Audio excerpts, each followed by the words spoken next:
Chapter 877. Who's trapped towards Amon? Leonard didn't have a strong direct impression of him. All he knew was that it was the most feared enemy of the parasite in his body. He was the culprit that left this mysterious and powerful old man injured to this day. Therefore he quickly calmed down and asked with a suppressed voice, "What do we do now?" In his mind, the slightly aged voice sounded after 3 seconds. The one that came probably isn't Amon's actual body but one of his avatars. Indeed, blasphemer Amon is an angel, and probably a sequence 1 angel. After all, Old Man is suspected to be a grounded angel. As Leonard absorbed the information to verify his theories, he listened to Palaz Zoroast continue. If Amon's actual body appears in Backland, it might very well cause a deity's descent. A deity's descent? How many years has it been since something like this happened? Since the 5th epoch, occurrences like these were legends that were recorded in the internal canon. They had never publicly happened before. Could this mean that, even among sequence ones, Amon is one of the most powerful existences? It's no wonder he is called a blasphemer. In just a few words, Leonard came to realize how terrifying the angel named Amon was. Standing in front of the mailbox, his thoughts wandered when he suddenly had an idea. He hurriedly suppressed his voice and said, "Since Amon has such importance placed on him by the deities, shouldn't we try to find a way to inform the Church of the news of his appearance in Backland?" From Leonard's point of view, the Church of Evernight and Storm, which was born in an earlier epoch and existed through the entire 4th epoch, had rich experience in resisting angels. They were the best choice at dealing with Amon. In his mind, Palaz Zoroast chortled. It's useless. It might even be something Amon wishes to accomplish. To him, it's just a loss of an avatar. It will just waste a bit of his strength but not deal him any actual harm. And he can use the death of his avatar to see the corresponding changes in fate. From that, he will be able to see the source of the stir or the creation of the waves. Although this doesn't allow him to directly lock onto you and me, he will be able to greatly reduce the circle, creating the conditions for his actual body to deal a lethal blow. Besides, do you think there will only be one avatar of Amon in Backland? Based on his habits and style, he might only have one avatar that he doesn't hide. But in fact, surrounding this beacon are several, dozens, or even more than 100 avatars.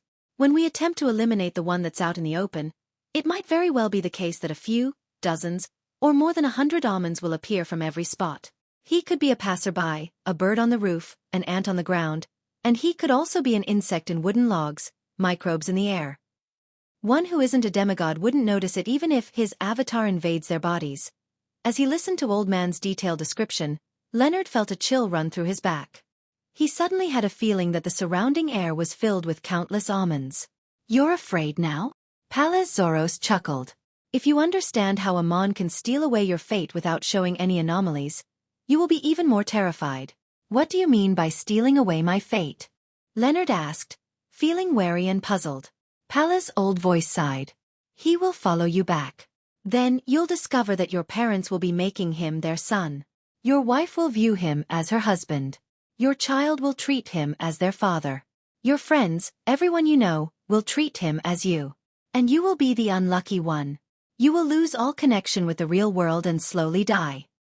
Would such a theft be permanent? Leonard couldn't help but draw a gasp. Palaz Zoroast sniggered. "Before a thief is caught, will he volunteer to return what he stole?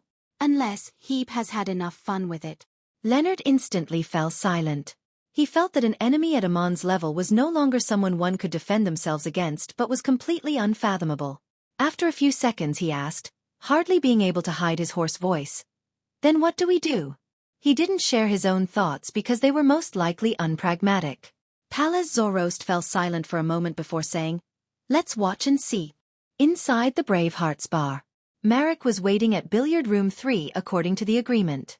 Since Sherlock Moriarty had agreed to provide help, discussing the operation's details face-to-face was necessary.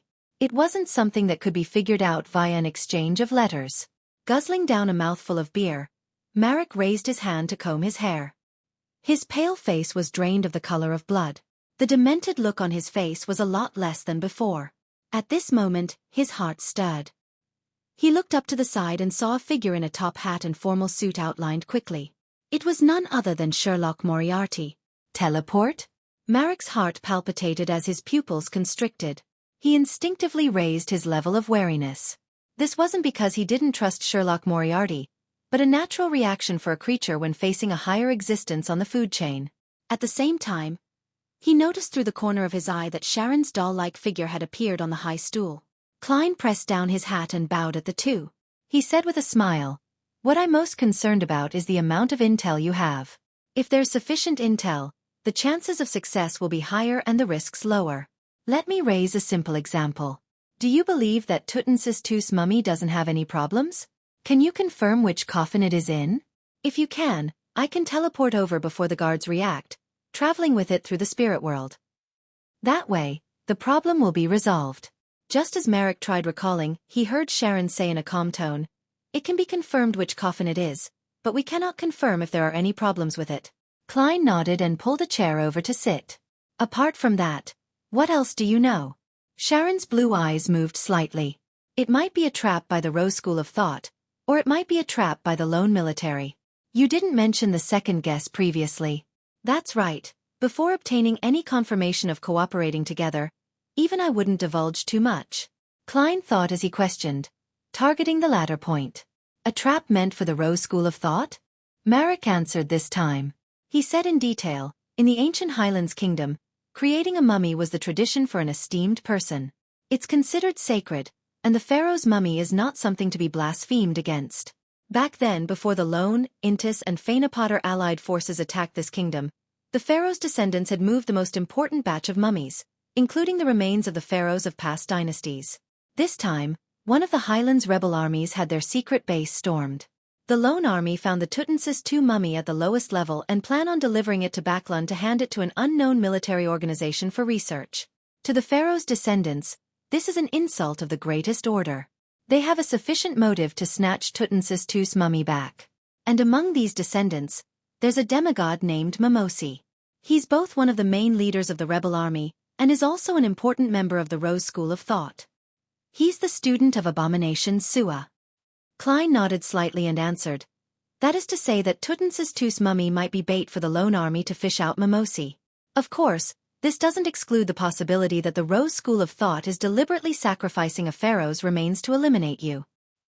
He originally wanted to say that as a sequence 6 and 5, there was no need for the Rose School of Thought to go to such an extent. But when he recalled that the present main faction of the Rose School of Thought was Indulgence, with them not holding back when it came to their desire for revenge, he believed that he couldn't make a decision using an ordinary person's point of view. Furthermore, Miss Sharon and Merrick were able to escape the Mother Tree of Desire's restrictions and successfully escape from the Rose School of Thought. Apart from luck, they might have someone supporting them in secret. If there is such a person, that person is definitely a target the Rose School of Thought wants to be uprooted. Klein's mind naturally formulated these thoughts, but he didn't say it out loud. "Yes," Merrick said as he rubbed the corners of his eyes. The large amount of words he said had made him feel perturbed both in mind and desire. Klein thought for a moment before saying, "If it's the former, the situation might be more troublesome than I imagined. To deal with a demigod with companions, the lone army will have at least 2 Beyonders at the same combat level as Mimosi lying in ambush. Apart from that, they will definitely have some redundancies to prevent any accidents. For example, they will prepare a Grade 0 sealed artifact. In short, if this isn't near Bakland or made into a joint operation with the 3 churches, it might not be possible to so easily set up such a trap." Sharon's chin moved slightly as she nodded in agreement with Sherlock Moriarty's judgment. Klein didn't emphasize the difficulty as he said, "Therefore, we have to obtain more accurate and detailed intel. From that, we can make more targeted preparations. This will allow us to achieve our goals." Without waiting for Sharon and Merrick to say a word, he added, "I know of a secret existence for magic mirror divination. He strictly adheres to a principle of reciprocity. If you do not mind your privacy or actions that will bring about intense humiliation, you can obtain answers to many questions from him. Are you willing to try?" "I'll perform the summoning." In dark divination, whoever did the summoning typically suffered the greatest risk. "What happens if I refuse to divulge my private matters or reject doing such actions?" Merrick asked with narrowed eyes. Klein sincerely replied, "You'll suffer a lightning strike, causing quite significant damage." Lightning strike. Merrick originally believed that with a zombie's toughness, it wasn't too big a problem to suffer any direct damage, but he had never expected it to be lightning, which was relatively strong against the dead. He hesitated for a moment and glanced at Sharon. After receiving an affirmative nod, he exhaled and said, "Okay." Klein didn't speak further. He took out a piece of paper from his pocket as he instructed. "Prepare a mirror." Just as he said that, a palm-sized makeup mirror appeared on the billiard table. A regal-styled makeup mirror. Klein glanced at it and drew a symbol that was a mixture of concealment and mystery prying. Chapter 878. A Rhodes's question. With Klein finishing his final stroke, the lights in billiard room 3 dimmed. On the dainty makeup mirror, aqueous patterns rippled out before turning into a dark scene. Immediately, one bloody word after another appeared. "Raise your questions." This scene was filled with a sense of supernatural horror. Even though standing there was a wraith and a zombie, they couldn't help but feel overwhelmed as they momentarily didn't dare say a word. Only Klein continued wearing a smile as though he was accustomed to all of this.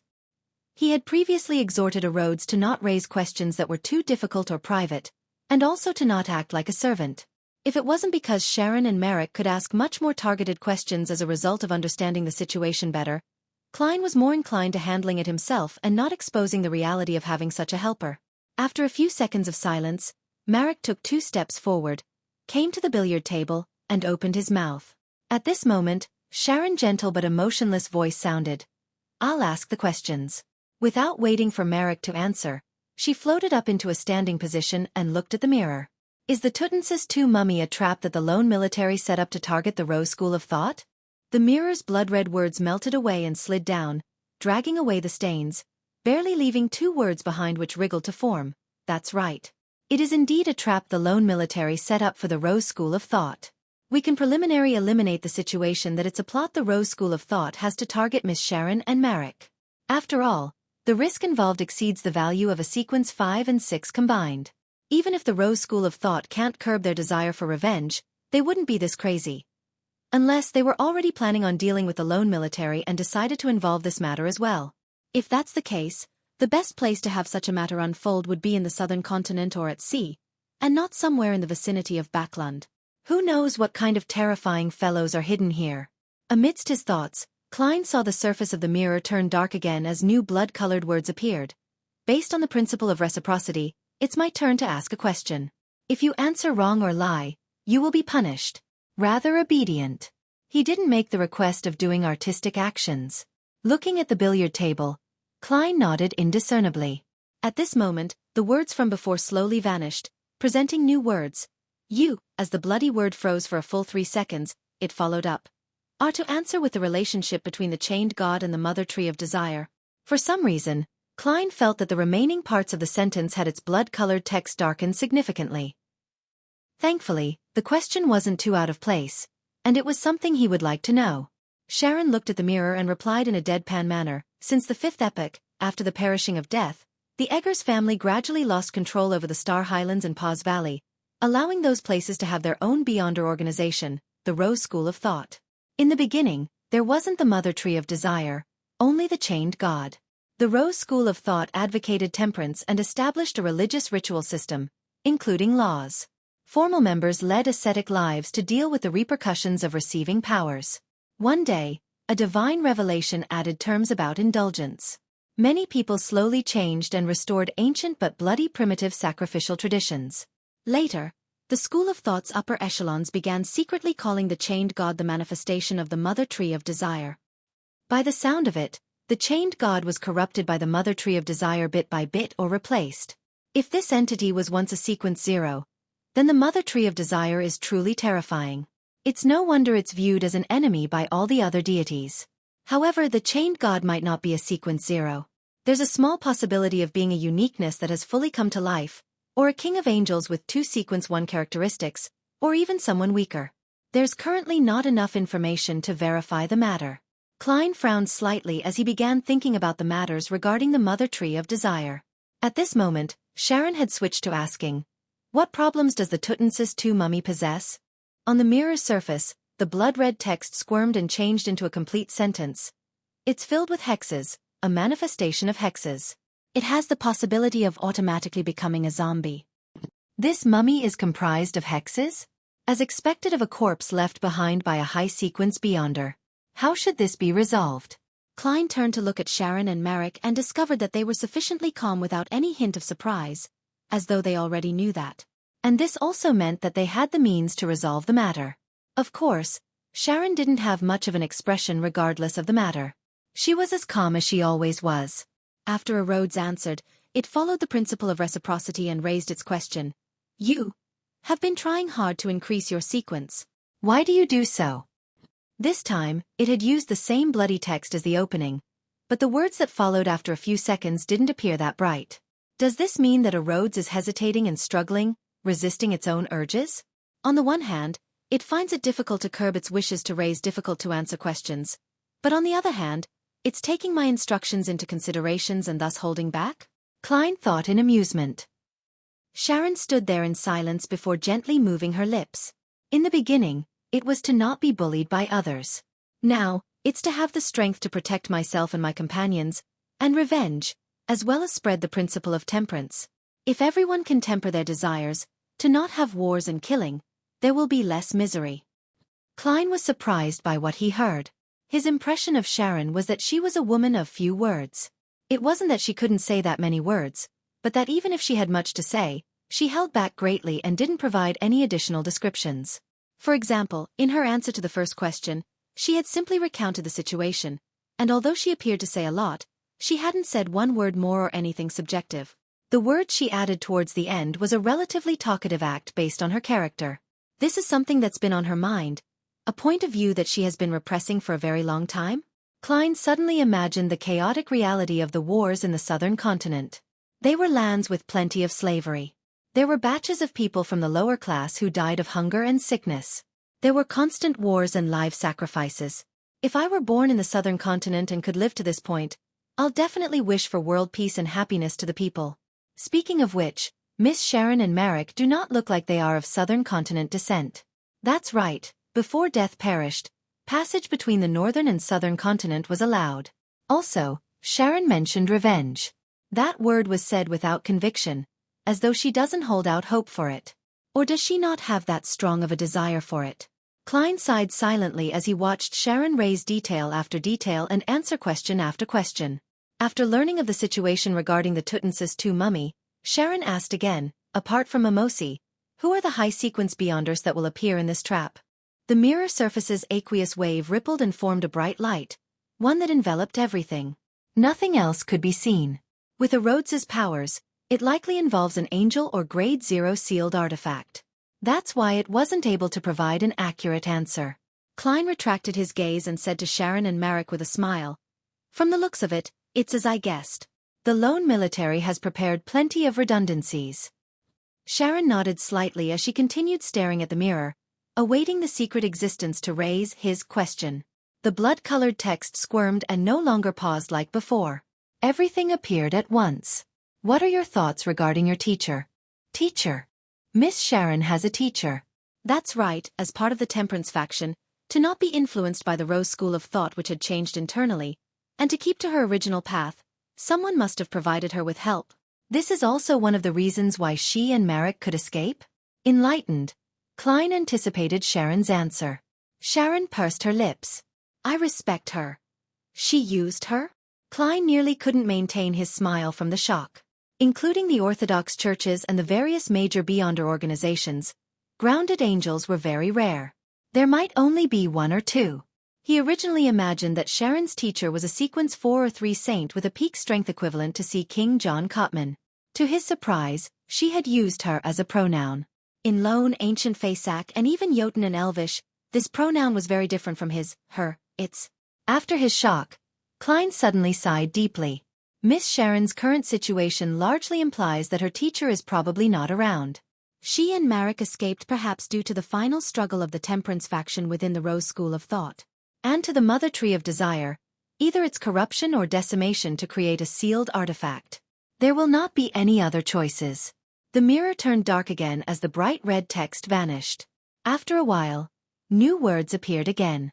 Continue. I no longer have any questions. Thank you for your help, Sharon curtsied as she said slowly. With her saying that, the mirror returned to normal. The lighting in the billiard room wasn't dim any longer. Sharon looked at Klein and said in a tone without any abnormalities, We shall forego this matter. Clearly, she also understood the meaning behind the blast of light that appeared during the hidden existence's final answer. Klein shook his head and smiled. There's no need to rush into a decision. Let me ask you a few more things. Perhaps there might still be a chance that doesn't require us to take too much of a risk. At least my divination results say that it's possible. He added silently. What is it? Merrick couldn't help but ask. Chapter 879. Dual purpose. Upon hearing Merrick's question, Klein picked up the piece of paper with the symbol that summoned erodes and shook it as he wiped away his smile. He said in all seriousness, "Tell me the detailed process for creating a pharaoh mummy in the ancient Highlands Kingdom." As he said that, the piece of paper was engulfed in scarlet-red flames, turning to ash. Merrick glanced at Sharon and replied after some thought. First step, lay it down for 3 to 5 days and use some auxiliary methods to make the Beyonder characteristic naturally seep out and not become a sealed artifact from fusing with any parts of the pharaoh's body. Second step, hold a cleansing ritual. Place the corpse on an altar, pray to the chained god, and hope that half the deceased spirit remains in the body. This won't affect the return of the Son of God, and it can also allow the created mummy to maintain a long period of spirituality. Third step, using Beyonder powers or actual technology, remove the corpse's brain, innards, and bodily fluids, leaving only the heart. Fourth step, stuff the corpse with perfumes and medicine that's filled with spirituality and completely dehydrate the body. Fifth step, stuff the perfumes and medicine inside again. Arrange some preparations for a ritual on the corpse's surface. Then wrap it up in linen bandages before putting it into a sarcophagus. Sixth step, the organs which were handled in a similar manner as the fourth step will be used as materials for the ritual. They will be placed in the 4 corners of the sarcophagus. Likewise for the brain and bodily fluids. The former will be stirred into mush, mixing with the latter. And the sarcophagus will have some preserved circulatory tracts that mimic the deceased state before death. This can gather spirituality from the spirit world and the surroundings, making the pharaoh mummy an ingredient rich in spirituality even after more than a millennium. It can be made into a rather powerful zombie. Sounds like it has nothing to do with enhancing one's ability in that area. I wonder how apothecaries turn such rot into a miracle. Yes, there seems to be a difference in the way Egyptian mummies are made on Earth. The level of mysticism involved is a lot greater. Klein finished listening carefully and quickly analyzed if there was anything that could be used as part of the plan. Regardless, Tutmosis II's mummy is something with extreme research value. Unless it's necessary, no one is willing to destroy it. Klein fell into deep thought for a moment before looking at Sharon, who had returned onto her high stool. He asked with a solemn expression, "What's the furthest distance you can travel with mirror blink?" Sharon sat there and answered without any hesitation, 300 meters. That's far enough. Much better than my flaming jump. However, this is expected. After all, a wraith's main trait is to come and go without detection, while flaming jump is just part of a magic show. Not bad. This can be used. Klein couldn't help but inwardly make a poignant remark. Although he once had a wraith marionette, he didn't know the limits of mirror blink, because before it could reach its limit, it would slip out from his control radius. Once that happened, the marionette was equivalent to a dead object. The blink would fail midway. Klein asked a few more questions and formulated a general plan. After looking at Sharon and Merrick separately, he said with a steady tone, "We still have a chance of snatching Tutmosis II's mummy away. There is a risk, but it won't be high. Yes, that's on the condition that the two of you listen to my instructions. Let me lead this operation. Of course, if you believe it's unacceptable, you can choose to terminate the operation midway and choose to return. That's your freedom. Just remember to pay me." If this was in the past, Merrick would have rejected the proposal without a thought. He and Sherlock were considered very experienced mid-sequence Beyonders, so how could he listen to a newly advanced Beyonder who had once sought their protection before? But after the previous cooperation effort, the intelligence, adaptability, and the mysterious items Sherlock Moriarty possessed had left a deep impression on Merrick. He couldn't help but consider him as equals. When news of Gairman Sparrow continuously reached Backland, he had been shocked, being even more convinced that he was one of the strongest Beyonders below that of high-sequence Beyonders. In mysticism, this was a form of authority when it came to Beyonder combat. Since he possessed authority, it meant abiding by it. He can still teleport. Merrick recalled the way Sherlock Moriarty appeared, and he had a strong sense of confidence bolstered within him. Perhaps there was a chance of success. He turned his head and looked at Sharon. The two nodded in unison. "All right," Sharon responded, her blue eyes not showing any signs of hesitation. Klein immediately revealed a smile. "I'll go into the specifics when we rendezvous at the scene." Apart from defining the problems and obtaining a more accurate account of the situation, his deliberate appearance using traveling and providing a secret existence to obtain intel was also to establish his image. It boosted the way they viewed him, giving him the ability to be in charge. As a marionettist, even without a marionette for the time being, he had to control others to complete a targeted act. To Klein, this operation was partly to help Sharon and Merrick, but he also had hopes of using this grand act and his directing of puppets to further accelerate the digestion of his potion. It had to be said that the immense pressure of Amon's appearance in Backlund and his recent interaction with spectators had allowed the marionette-less him to greater understand the marionettist principle he had previously concluded. With his marionette as a lead, he could control his enemies to put on a puppet act in real life. His current idea was, even without a marionette, he could use his dominance, language, and the settings he designed, or a combination of these factors, to control his target, putting on a puppet act in real life. Marionettists weren't only controlling spirit body threads. And what he did previously was merely a small attempt. Just like Amon, a simple appearance is enough to put many matters into motion. It makes me and Palaz Zorost appear to be waiting for him to signal with a wave of the conductor's baton. Klein silently sighed as he heard Sharon and Marek answer in unison. "Okay." In the evening at Pritz Harbor, there were elegant gas street lamps made of black metal. They illuminated the various streets with the light they emitted. At this moment, most of the ships had moored. Silence was the main tune of the area. At the top of a warehouse, there were many wooden crates circling an area. 3 figures suddenly appeared from the void. They were none other than Sherlock Moriarty in his formal suit and top hat, Marek in his white shirt and black vest, and Sharon who always wore a black bonnet and regal dress. With the help of teleport, they directly traveled from Backlund all the way here. There was quite a distance between them and the dock where the ship that carried the Tutensis II mummy was moored at. Klein pressed down with his right hand as the bottom of his feet stepped on the wood. He nimbly leaped above the crossbar and, like walking on flat ground, quickly arrived by the wall. There was a tiny air vent here. He then took out the telescope provided by Sharon, and he looked at the dock based on the intel.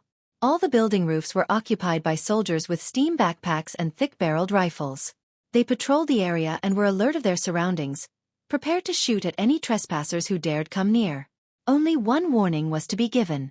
Apart from them, there were a few exaggerated robot monsters parked around the dock. They were entirely metal, and their height had exceeded that of giants. At the top of them, cold machine guns could rotate, and a steam chimney stood erect. The bottoms were grayish-white in color, with many parts exposing rivets, nuts, and gears. They looked rather crude. In addition, in front of the robots was a very thick cannon. Situated underneath it were 2 rows of metal wheels with rubber treads. They were obviously manned, but Klein couldn't see who they were, making it impossible to determine if they were Beyonders or not. Close to these steel monsters, above the dock was a dark black metal tower standing at a height of more than 10 meters. It had a complicated pulley system that seemed to lack any sophistication. Drooping down were steel cables and a hook. On the surface, it doesn't seem too simple, but it can't be considered a high-level military operation. Klein retracted his gaze and threw the telescope to the approaching Marek so that he could observe the situation. Before they started taking action, they had come to an agreement. It was to not use Beyonder powers, relying on non-mysticism methods to spy on their target to avoid sounding off any alarms. After all, it was very likely that a demigod was lurking in the dock district. Of course, Klein had adjusted the powers recorded inside Creeping Hunger. He had matched Paper Angel with Hurricane instead of Lightning Storm. After Sharon was kept up to date with the situation, Klein, who was standing by a wooden frame, revealed a seemingly relaxed smile. "We only have one purpose today. It is to make an attempt if there's a chance. If there isn't, we'd rather observe by the side and even evacuate ahead of time. Any questions?" "No," Sharon calmly replied. Marek shook his head, expressing the same intent. Klein nodded and looked at Marek. "How many mirrors have you brought?" 9. Marek showed his preparations as he pointed to his eyes. "These also count." "All right." Klein pointed in a direction. "When I leave, you are to head for Pritz Harbor. Along the way, throw these mirrors." Marek gaped as though he wanted to ask why. But soon, he understood Sherlock Moriarty's intentions and nodded seriously. "I'll follow your instructions." Klein smiled as he extended his hand in midair. "I hope for a pleasant partnership." Marek hesitated for a second before extending his right hand to struck palms with him. After doing this, the tense feelings in him felt relieved for some reason. Klein turned to Sharon, took out an iron cigar case, and passed it to her. "Take this. After receiving my cue, fly towards the lighthouse. Following that, silently count down from 3 before removing the wall of spirituality. During this process, as well as after it's completed, you must not stop flying. Try to fly as irregularly as possible, regardless of the methods employed. When you see me create fireworks, immediately isolate the cigar case with a wall of spirituality, and do a mirror blink in Marek's direction. Use everything you have. After you meet up, flee all the way without waiting for me. I'll teleport to you." One of the core items in the operation tonight was Azek's copper whistle. Stealing the Tuttensis II mummy is difficult, but I can get it to run towards me. Chapter 880. The Silent One. After hearing Sherlock Moriarty's plan, Sharon didn't say anything apart from nod her head once in agreement. Klein immediately took out a steel gray metal mask and wore it, only revealing his eyes and nostrils. Similarly, Sharon and Marek wore similar masks as well. However, they had different reasons for the disguise. For the Wraith and Zombie, it was solely to prevent themselves from being recognized by the lone military, thus curtailing their ability to be active in Backland. As for a Faceless, the act of wearing a mask hid his pathway's trait of being able to change appearances. It was a form of misdirection for the lone military's and Rose school of thought's subsequent investigations. After all, they would follow normal logic. Since your face was fake to begin with, why would you do the unnecessary act of wearing a mask? After waiting for a while, a dull whistle sounded as a ship cruised into the port in the darkness. Klein returned to the vent, raised the telescope, and cast his gaze at the heavily guarded harbor. He soon saw a hybrid sailboat with a chimney slowing down as it docked. Meanwhile, 2 squads of soldiers in red tops and white pants ran over in an orderly fashion with rifles in hand before standing on 2 sides of a path. Before long, a gangway was lowered, and people from the ship began alighting. First were sailors carrying wooden crates. Following that, it was a young man dressed in a major's uniform. He held a small casket made of crystal with a heavy expression. Surrounding him were several members of the ship's crew. The crew were holding lanterns, illuminating the casket from various angles, thus accentuating what was inside. In it was a human skull without any flesh and blood left. It had a strange luster swirling under the light. The group of people moved at a rather slow speed, as though they were constantly taking note of the angles of illumination to not leave any dark spots. After they got off the ship, they followed the path to the nearest cargo rail where a steam locomotive was waiting there like a giant serpent. In the cabin behind, a man in a black formal suit walked out. He was carrying a huge iron bucket, and diagonally above, one could see that it contained layers of ice blocks. For a second, Klein nearly imagined that there was a bottle of wine inside the ice blocks, just like how alcohol was presented amongst high society and high-end restaurants. However, he soon saw what was embedded in the ice. It was a hand made purely out of gold. Unlike the group of people, the man carrying the bucket moved very quickly. Beads of perspiration kept dripping from his forehead as the contact between his palms and the metal surface produced mist. He seemed to be worried that the ice would completely melt before he arrived at his destination. The military managed to plunder quite a number of sealed artifacts at the Star Highlands, Paz Valley, and Hagenti Plains. Klein sighed poignantly as he patiently waited for Tuttensis II's sarcophagus to appear. Another 10+ minutes passed when, situated in the distance, Klein, Sharon, and Marek heard heavy footsteps. It was like a giant walking over a hollow deck. Right on the heels of that, the cabin's side door opened. 4 knights in black full-body armor carried a golden sarcophagus as they slowly walked out. Their footsteps clinked and clanked, reverberating. The sarcophagus's surface was engraved with symbols like strange birds, serpents, feathers, and masks. It appeared ancient and mysterious, with the rich flair of an ancient Highlands kingdom. It was none other than the Tuttensis II mummy's resting bed. Sounds of metallic chains grinding against each other sounded as a pitch-black metal capstan slowly rotated, lowering the steel cables and hooked down. People began securing them against the corners of Tuttensis II's sarcophagus. Then, a complicated gear system began operating as the heavy sarcophagus was hung up, moving towards a topless carriage outside the harbor. The 4 black, full-bodied armored knights had the pressure on them relieved as they sat on the deck, letting out heavy panting. Amidst the panting, one of the knights suddenly grunted. In a crevice of his armor, dark red blood streamed out in increasing amounts. Towards the end, tiny black armored worms began crawling out of it. Thud! The knight fell backward, his helmet falling off, revealing mangled flesh and a head whose eye sockets were empty. Countless black armored worms crawled out. A hex. Tutmosis II's mummy is a manifestation of hexes itself. Even when wearing armor with augmented blessings, it's unable to completely avoid being cursed. Klein sighed silently as he cast his gaze to the golden sarcophagus which was being slowly lowered onto the carriage. The carriage outside the harbor didn't have any horses. Standing around the carriage were 4 knights in the same outfits as the ones before. With the sarcophagus landing, they approached the carriage in preparation to pull it. At this moment, the wheels of the carriage suddenly began spinning as it maintained its balance and began moving towards the side. At that moment, it seemed to come to life. Klein's mind tensed up as his gaze turned intense. Pa, pa, pa. The wheels spun rapidly, slamming into the rocks, logs, and steps on an irregular path. The carriage without any horses dragged the golden sarcophagus as it moved towards an empty spot of the harbor. This scene looked like a scene as described in a horror story. Close to the harbor, a steel monster with a chimney, cannon, and machine gun turned around as a deep voice was heard from the inside without any obstacles. Possession is prohibited here. Just as this was said, the carriage which was moving by itself lost its drive. After drawing out 2 long tracks, it steadily came to a halt. At the same time, a figure wearing a white robe with golden threads was outlined in midair. He had pale yellow curled hair, with his eye sockets clearly recessed. His face was thin to the bone. This was a middle-aged man with mixed heritage from the southern and northern continent. His brown eyes had irrepressible maleficence and madness. His rather thick lips were pierced with dense patterned golden nails that sealed his mouth. He exuded a sinister and terrifying feeling.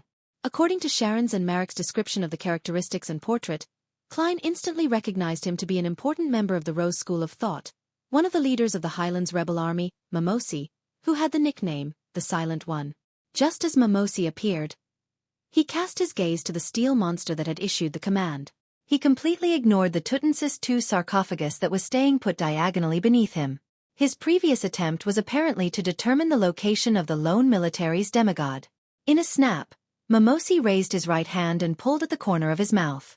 The golden nails that pierced through his lips shot out like bullets as they no longer sealed his mouth. Following that, Mimosi opened his mouth. Klein didn't hear any sound, nor did he see any light. He discovered the gigantic steam chariot seemed to warp like it was melting. In a blink of an eye, it had transformed into a goat with glazed eyes and messy wool. With a spurting sound, blood spewed out of the goat's abdomen as a blob of flesh rolled out. Embedded in it was a white glove and a golden mask. A beam suddenly shot out from the flesh, cleaving through all the chaos and evilness. The squirming flesh and blood began forming a humanoid figure, returning to its original appearance. It was a black-haired, golden-eyed man with a mask. At this moment, Mimosi raised his palm, causing all the guns and cannons that were aiming at him to rise into the sky as they shot into the air. Then, he took out a cloth doll. The doll seemed to be made of old cloth. There were obvious stains and specks of blood. Its eyes had been dug out, leaving 2 empty holes. The moment it saw light, its face began transforming. Its target of reference was none other than the demigod from the lone military. Its eye sockets were aimed straight at the man in the golden mask. When the lone military's demigod saw this, he immediately made the ring on his right hand emit a crystalline beam of light as he vanished from his spot, phasing to the back of Mimosi. However, the doll's transformation didn't stop at all. Meanwhile, to the side of Tutmosis II's sarcophagus, the space around it warped as a translucent mouth spanning more than 10 meters was outlined. The mouth suddenly opened and sucked in, creating a terrifying gale that swept up the sarcophagus and the carriage together. It was suspected to be a spirit world creature. It was about to devour the Tutmosis II mummy's sarcophagus. Suddenly, the bullets and cannonballs that shot into the air turned brilliant as they gathered together, transforming into a grand sea of light that inundated everything. Klein felt a stabbing pain in his eyes, and even though he closed them in time, tears still flowed down. 2 seconds later, He opened his eyes again and saw the spirit world creature that was only a gigantic mouth had disappeared. Tutmosis II's golden sarcophagus remained sitting silently on the other carriage. Momosi's figure had blinked away to the other end of the harbor thanks to a metallic surface. The dirty doll in his hand had been restored to its original form while the masked golden-eyed man did a short-distance teleport as he engaged in tight pursuit.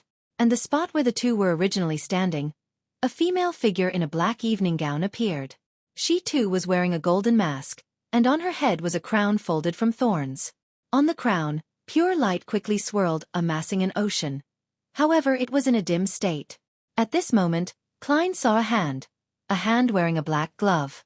It was hidden in the shadows, reaching out as it grabbed at the sarcophagus where Tutmosis II's mummy was stored. The sarcophagus suddenly vanished, appearing right in front of the palm. The Rose School of Thought hadn't sent one demigod, but two. Furthermore, they brought with them a sealed artifact from the Marauder pathway. Upon seeing this, Klein immediately turned his head and shouted to Marek, "Run!" Marek had been awaiting his orders, so he leaped up the moment he heard that, rushing out of the warehouse as he dashed fervently out of the harbor. Klein immediately turned around and yelled out to Sharon, "Begin!" Sharon didn't hesitate as well. Holding the iron cigar case, she flew towards the lighthouse.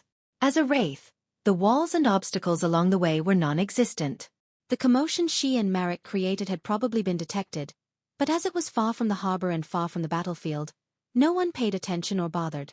Klein quickly retracted his gaze, extended his left hand, and aimed his palm at the ventilation hole, right where Tutmosis II's golden sarcophagus was. In less than a second, a blurry book materialized before him as an ethereal, distant chant sounded in his ears. "I came, I saw, I record." The pages flipped before landing on one page. Hurricane. This was a demigod level beyond a power that had a wide area of effect. Chapter 881. A play. The Rose School of Thought demigod, who was hiding in the shadows, wore a hooded black robe and a golden mask with red and black patterns smeared across it.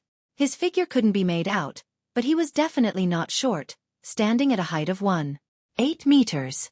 He used the Marauder Pathway's sealed artifact to steal Tutmosis II's sarcophagus, placing it before him. Immediately, his body phased away and drew out an extended form as though he had turned into a thick, long and soft rope. This transparent and nearly ethereal rope quickly bound the heavy sarcophagus in a bid to bring it into the spirit world. At this moment, a strong gust of wind sounded in the Rose School of Thought demigod's ears. They clashed in the air, forming an explosive-like stir. Boom! Tutmosis II's golden sarcophagus was sent flying as the transparent rope around it unfurled, shrinking back into a humanoid form. This Rose School of Thought demigod floated diagonally downwards in an uncontrollable manner before turning into a wraith. No, an evil spirit's form. He allowed the intense winds to blow through his body without making any additional movements. He saw eddies in the air swirl up rapidly as an unrestrained hurricane suddenly appeared, sweeping up the rocks, gravel, trash, and parts of the harbor's roof into the air. Even the carriage which had been autonomously moving before flew up because of its proximity. It was torn into pieces amidst the strong winds. Seemingly lucky, but in fact an expected outcome. The shadows where the Rose School of Thought demigod was hiding didn't have any lone soldiers and was far from the main path. The lady in the black evening gown and crown of thorns was obstructed by the hurricane as her body involuntarily wavered backward. She was unable to immediately rush to the golden sarcophagus that had been thrown up into the air, and she could only use her momentum to turn her body sideways, casting her gaze to a warehouse that stood far away outside the dock district. Immediately after that, she turned her head to look at the Rose School of Thought demigod because he wasn't affected by the hurricane. Confinement. The lady, who was also wearing a golden mask, raised her left hand and grabbed at her enemy's figure within her sights. The Rose School of Thought demigod had formidable spiritual intuition. As he sensed the danger with the help of his spiritual intuition, he did a mirror blink ahead of time, leaping onto a piece of glass about 80 meters away. At this moment, the hurricane seemed to stabilize itself and rapidly calmed down. Pa, pa, pa. The items that had been swept up fell to the ground, including the golden sarcophagus that contained Tutmosis II. Bang! It slammed open a crater as it completely broke apart after suffering the wrath of the hurricane. The lid at the top flew up, scattering the gold and gems that were sealed in the top 2 layers of the sarcophagus as burial items. Then, the lower level of the sarcophagus tumbled a few times, dropping golden boxes and jade containers that stored the desiccated organs. A corpse that was bound in yellowish-brown cloth tumbled out. Its surface was covered in a dark red, oily liquid. This was none other than the mummy created after Tutmosis II passed away. It was extremely thin, and its face had a golden mask with patterns covering it just like the mask worn by the demigod from the Rose School of Thought. Embedded in its eye sockets were two abnormally pure onyx gems. The moment the mummy appeared, the surroundings seemed to dim. The sarcophagus's main body stopped as dark red liquid flowed out of it, soaking the nearby soil. When the Rose School of Thought demigod with the Marauder Pathway sealed artifact saw this scene, he was first enraged before he thought of something. The look in his eyes turned into pleasant surprise. His figure vanished from the glass fragment, phasing into the two onyx eyeballs of Tutmosis II. Then, he possessed the mummy and attempted to pull it into the spirit world. Suddenly, he sensed that the mummy in his evil spirit vision had vanished. Simultaneously, the Tutmosis II mummy with a slanted golden crown on its head suddenly bounced up, turning its onyx-embedded face towards the only lighthouse in Pritz Harbor. This pharaoh, which had been dead for centuries, produced an inhuman cry from its throat. Bound with yellowish-brown bandages, it freed its shriveled leg, strode and ran off. It seemed to be running towards freedom, but it had forgotten one thing. It was just a corpse. It should be lying down in silence. Tap, tap, tap. The Tutmosis II mummy finished accelerating just as it began. Upon seeing this, the lady with the crown of thorns raised her right palm and aimed at the mutated mummy. "All the dead will receive their eternal peace," she said a few words in ancient Hermes. Bang! The Tutmosis II mummy exerted strength in its legs as it leaped up, jumping into another direction, escaping the region that would make it enjoy its eternal rest, doing so in a way that didn't adhere to a zombie's agility. Further away, the black-haired, golden-eyed man, who was pursuing Mimosi, narrowed his eyes as his ring once again emitted a crystalline beam of light. His figure teleported in front of the mummy as he attempted to stop the deceased from moving away. However, Tutmosis II changed directions once again, charging out from a different angle. It kept changing its direction, as though its goal was to approach the lighthouse by following an irregular route. Mimosi's heart stirred as his body suddenly vanished, flashing onto a piece of glass not far from the mummy. He used this as a springboard and finally appeared in the two onyx in Tutmosis II's eye sockets. Although the lone military's demigod had restricted possession, the Highlands Kingdom's pharaoh was no ordinary item. It had some spirituality remaining. Seeing his partner succeed, the demigod with the Marauder Pathway sealed artifact didn't hesitate to extend his black-gloved left hand, aimed it at the lady in the evening gown, and gripped his hand into a fist before turning it half a circle. The lady immediately felt her thoughts go adrift for a second. Following that, she was bound tightly by her own gown. Almost at the same time, the lone soldier far away on the warehouse rooftops found it difficult to control their rifles as they aimed in her direction and pulled their triggers. Bam, bam, bam. The steel monsters with thick cannons also unleashed their cannonballs at the lady. The golden-eyed demigod didn't attempt to save his partner. Instead, he looked at Tutmosis II's mummy, which had come to a stop because of Mimosi's possession. He gripped his right hand into a fist and waved it abruptly. Execution! A look of joy flashed past his eyes because it didn't matter if the mummy died again, but Mimosi couldn't afford that. Elsewhere, just as the bullets and cannonballs were to hit the lady, they suddenly slowed down as though they had sunken into a quagmire formed of air. They were repelled by a power that stemmed from laws. On the lady's head, the crown of thorns lit up suddenly, using up more than half of the accumulated ocean of light. The hooded Rose School of Thought demigod immediately discovered this as he vanished from a location far away from it, as though he was fundamentally wiped away. This also meant that he had arrived in front of the lady and saw her raise her right hand. Gathered within her right hand was pure condensed light. They transformed into a blazing spear that had two pure white wings sweep out at its tip, enveloping the spearhead like an angel's embrace. The Rose School of Thought demigod's eyes widened immediately as he heard the footsteps of death. He attempted to use Mirror Blink to leap away, but he found that his surroundings were sealed by the pure white wings. An intense sense of fear surged within him and inundated his reason, making him abandon his resistance towards his roots to his being and strength. At this moment, a shrieking wail sounded as the lady's eyes temporarily turned turbid. The blazing spear in her right hand deviated to the side as she failed to maintain its stability. It collapsed into a gorgeous blast of light as it was swept up in the air like a hurricane. And in the vicinity of the Tutmosis II mummy, Mimosi had stopped his possession. Beside him, a dirty doll fell to the ground. The doll's chest had a tear that nearly penetrated it. It stood up and its eyeless face seemed to come to life, turning abnormally warped and gruesome. It continuously wailed with a shrieking tone, causing the nearby lone golden-eyed demigod to feel an invisible hand grabbing at his neck as he kicked and struggled in midair. It was because of this doll's existence that Mimosi wasn't executed. Likewise, the other Rose School of Thought demigod wasn't struck by the blazing spear. When the latter saw this, he immediately used Mirror Blink to approach the Tutmosis II mummy that was still focused on moving in the direction of the lighthouse. He planned on using this opportunity to join forces with Mimosi to achieve the goal of their operation. At this moment, the lady in the evening gown erased the distance, appearing directly above them. The crown of thorns on her head emitted the purest of light. She pressed down with her right hand and said, "This place will have the mysterious weakened and the real strengthened." Just as she said that, the blood-stained doll immediately lost its expression and stopped shrieking. The golden-eyed demigod from the lone military finally had a chance to catch a breather. He forcefully pulled away the hexed hand that was grappling his throat. From that moment, their demigod powers rapidly declined as attacks that stemmed from reality were rapidly boosted. This also meant that the lone soldiers at the top of the warehouse and the steam chariot that was slowly approaching on its treads were the victors in this battle. To the lone army, this was a situation where their advantage was extremely amplified. Mimosi and the other Rose School of Thought demigod immediately reacted.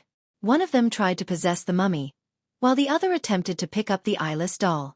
They planned on escaping before their strength decreased to a certain threshold. Of course, the lady with the evening gown and the golden-eyed demigod couldn't allow the enemy to do as they wished, but just as they were about to take action, a light streaked into the sky and exploded into dreamy fireworks. Right on the heels of that, the two demigods felt their spiritual perception trigger simultaneously as they looked into opposite directions. A hand wearing a transparent glove reached out from the void beside Tutmosis II's golden sarcophagus, grabbing a handful of soil that was soaked with dark red liquid. The liquid was a mixture of Tutmosis II's brain matter and bodily fluids. It was a ritualistic material used to maintain its spirituality, and the latter contained its blood. Mimosi and the Rose School of Thought demigod, who wielded the sealed artifact, also looked over, and they happened to see a figure wearing a formal suit and top hat appear. This figure was bending his back to pick up the soil soaked with dark red liquid. During this process, he kept his right hand to his left breast, as though he was bowing towards the demigods.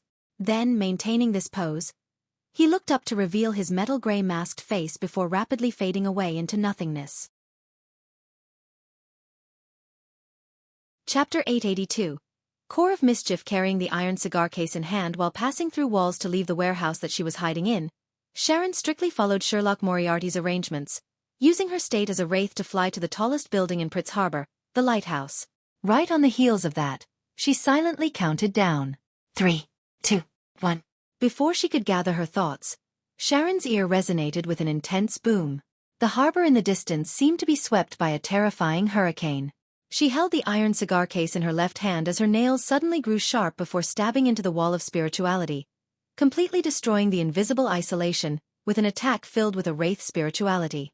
A sudden gust of wind gushed outwards in every direction as Sharon suddenly felt her spirit body become augmented. And this stemmed from the item stored inside the iron cigar case. She wasn't affected by her curiosity, accustomed to restraining her emotions as she continued approaching the lighthouse at high speeds. During this entire process, she kept maintaining an irregular trajectory, occasionally lunging forward to the left or drifting upwards to the right. At times, she would rely on Mirror Blink to leap onto a different trajectory before continuing her approach to the target. This made it seem like she was dodging an invisible and terrifying enemy, but Sharon knew very well that nothing was chasing her, nor was she locked on by a distant attack. She felt as though she was performing in a one-man show without any opponents. However, she didn't have any doubts, nor did she waste any time to observe or wait. She pretended that within the air in her surroundings was the silent one Mimosi and the lone military's demigods, doing her best to dodge and slip past them. As her flight continued, Sharon's blue eyes, which were peeled towards the air, had a red stream of light reflected in them. It flew from above, suddenly blasting apart, turning into beautiful fireworks that was a mix of red, orange, and yellow. Sharon immediately retracted her gaze. As she used her wraith fingernails to spew spirituality and reform the wall of isolation, she leaped towards the path Marek had laid. There were shattered mirrors placed at fixed distances in a periodic manner. With her dainty bonnet and black dress, her figure kept flashing to them, and soon, she appeared inside Marek's brown eyes. She then lightly took a stride out, the iron cigar case in her hand already encased with a wall of spirituality. Merrick and Sharon didn't converse, nor did they exchange looks with their eyes. As though they were being pursued by an invisible monster, they didn't dare stay put. Frankly speaking, they had a general idea about the role that each of their actions played. After all, Sherlock Moriarty had once attracted zombies and shadows with a copper whistle. As for Sharon's mirror blink, the two of them knew its traits well. However, they couldn't imagine how everything would develop. They had no idea how the detective with many secrets would be able to steal the Tutmosis II mummy under the watch of a few demigods. It wasn't a situation where the mummy could run if it wanted. The demigods were bound to stop it. At this moment, they saw a figure materialize. He wore a black formal suit and a half-top hat. His face was covered with an iron-gray mask, and in his hand was a handful of dark red soil and a dark brown book. It was none other than Sherlock Moriarty. Merrick immediately slowed down his pace. As he allowed the detective to smear the soil onto the book before pocketing it and grabbing his shoulder, he surveyed his surroundings. However, he didn't discover the existence of the Tutmosis II mummy. Did it ultimately fail? Having been mentally prepared for failure, he sighed as he watched himself, Sharon, and Sherlock Moriarty fade away and vanish from the spot. In the region where the demigods were fighting, the golden-eyed lone military demigod had an ominous feeling when he saw the gray-masked man bow before teleporting away. He felt that things had taken a drastic turn for the worse, into a terrible, unpredictable outcome. He needs to be stopped. Although I don't know what he did, he needs to be stopped. Such a thought instantly surfaced in his mind as the golden-eyed demigod immediately activated his ring. He used traveling against traveling, teleporting to pursue teleporting. However, in this short span of time, he realized that he was unable to lock onto the mysterious person's aura. In other words, he had either created an interference at the demigod level, or he had teleported somewhere very, very far away. Regardless of which possibility it was, it meant that any pursuit attempt would easily face failure. And more importantly, if he were to leaving the lady to fend against Mimosi and the other Rose School of Thought demigod alone, that would be an extremely dangerous situation. After all, the mysterious power in the area had not weakened to the point where real firearms could pose a threat to their suppressed selves. Besides, there haven't been any losses yet. The mummy is still around, with the person only taking away some soil rich in spirituality. The golden-eyed demigod swept his gaze at the Tutmosis II mummy who was standing blankly in its spot, before casting his gaze back on Mimosi. Suddenly, the mummy wrapped in yellowish-brown bandages that were soaked in dark red liquid, had vanished from the four demigods' spiritual perception. The mummy had vanished without any warning. For a second, Mimosi and the other demigods felt as though they had watched an interesting magic show or a play with a mischievous element in it. But sadly, as demigods, they couldn't tell how it was done. Moments later, having lost their target, Mimosi and the other Rose School of Thought demigod didn't hesitate to make their figures fade away in a bid to escape via the spirit world. The golden-eyed demigod and lady tried hard to stop them. After 2 teleports, Klein returned to a 2-bedroom apartment in Backlund which they had rented ahead of time with Sharon and Merrick. "I will pay you based on what we agreed upon," Sharon said just as she found her footing. At the same time, she returned Sherlock Moriarty the iron cigar case. They had previously agreed that regardless of the outcome, Sharon would provide him with the information regarding spirit world plunderers. If they succeeded, she would pay another 3,500 lone gold coins or £5,000. Klein received the iron cigar case which had corrosive signs on its surface. As he held it in his hand, he sensed Azek's copper whistle lightly jumping inside.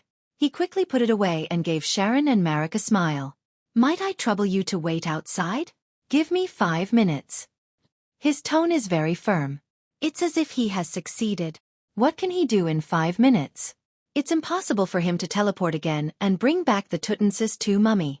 This will be more dangerous and more difficult than before. Merrick was filled with puzzlement as his footsteps moved at an obviously slow pace. As for Sharon, she had floated to the wooden door which separated the rooms and passed through it. Merrick quickly reined in his thoughts and followed closely behind by walking out the door. Klein maintained a smile as he watched them. Then, he teleported to another cheap motel in East Borough. He had disguised himself to rent this room in the afternoon. Right on the heels of that, he took out the book with the dark brown cover which was stained with dark red mud stains. It was Grosel's Travels. As long as the blood still had remnant spirituality and hadn't coagulated, Smearing it across the cover would allow the target to be pulled into the book world. And inside the Tutmosis II mummy's golden sarcophagus contained such blood. It also meant that, at this moment in time, the mummy was already in Klein's hands, inside Grozel's travels. After hearing Marek describe the procedure to making a pharaoh mummy, Klein had roughly come up with a plan. It was to use the corpse's attraction to Azek's copper whistle as spirit body threads. He then controlled the mummy and used this marionette to lead the demigods away from the vicinity of the sarcophagus. He did this so that he could teleport over to retrieve the blood and create the necessary conditions. He had never thought of directly taking the mummy away or getting it to run out of the harbor successfully. It wasn't pragmatic to think that, as it would involve directly facing the attacks from the demigods. And even if he, Marek and Sharon were together, it was still beyond their capabilities. It might not even work even if he spent a large sum of money to summon Miss Messenger Rionette Tynker. Therefore, despite Azek's copper whistle and the mummy's reanimation appearing to be the goal and plan, it was in fact simply a method to manipulate and misdirect. This allowed the other actors to ignore the situation of the golden sarcophagus. This was a plot that even demigods couldn't fend off. This was because they were protecting the mummy and not the sarcophagus. They were targeting the high-sequence beyonders from the Rose School of Thought, and not three people who were loitering around in the distance with unknown goals. Klein's plan wasn't a plan that was highly interdependent. It was amazingly light and lean while still allowing the plan to be carried out even if there was a tiny accident. He had very few parameters he needed to take into account. As long as the hurricane successfully toppled the sarcophagus, as long as Sharon followed his instructions and moved in an irregular trajectory, and as long as the military didn't have the manpower to easily finish off the Rose School of Thought demigods, all he needed was to wait for an opportunity to appear. After the demigods left the vicinity of the sarcophagus and that the mummy wasn't possessed by the evil spirit, all he needed to do was teleport over and retrieve something that was soaked in the liquid before escaping. This didn't need him to worry about the exact developments of the demigod battle. He didn't care who gained the upper hand or was injured. He also didn't need the Tutmosis II mummy to run a certain distance to consider it a victory. As long as it started moving and became difficult to be caught, there wasn't any problem. Towards the end, his bow was partly to make it easy to scoop up the soil as a curtain call, and also partly to press Grozel's travels to his chest. If any accidents happened, he could immediately pull it out and use it as a shield. It was precisely because of this that Klein could smear the blood-soaked soil across the cover just as he teleported. Everything ran as expected. The directing was quite a success. As Klein reflected over the matter, he felt his potion's digestion accelerate. He didn't delay as he quickly set up a ritual. He sacrificed Grozel's travels above the grey fog, and then in his spirit body state, he brought Creeping Hunger, Azek's copper whistle, the Soul Assurer's Beyonder characteristic, and Sharon's anti-hex golden bead into the book world. Chapter 883. Demigod's Appraisal in the book world. Just as Klein appeared in the city outskirts, he immediately took out remnant parts of the dark red soil and picked up a withered branch. Using rod divination, he found the Tutmosis II mummy. He was worried that this manifestation of hexes would harm the residents here. Although the book world didn't have any lack of sequence 5 beyonders, and the Tutmosis II mummy remained in a muddled state having lost the stimulus from Azek's copper whistle, it was still a demigod when it was alive. The hexes that its corpse produced after his death were bound to be extraordinary. Even Klein himself didn't dare approach it if not for the anti-hex golden bead that Sharon had given him. Of course, Klein had also weighed the consequences before deciding on using Grozel's travels to steal the mummy. His previous experiences and the encounters of others had proven one thing. Outsiders would not directly appear before the natives when they entered the book world. It required exploration before any contact was made. This was especially so for the first time. Therefore, Klein believed that the mummy was likely left somewhere uninhabited. And with this zombie's condition, it was likely to be engaging in a random walk. It would be difficult for it to explore in different directions autonomously like humans, elves, or giants.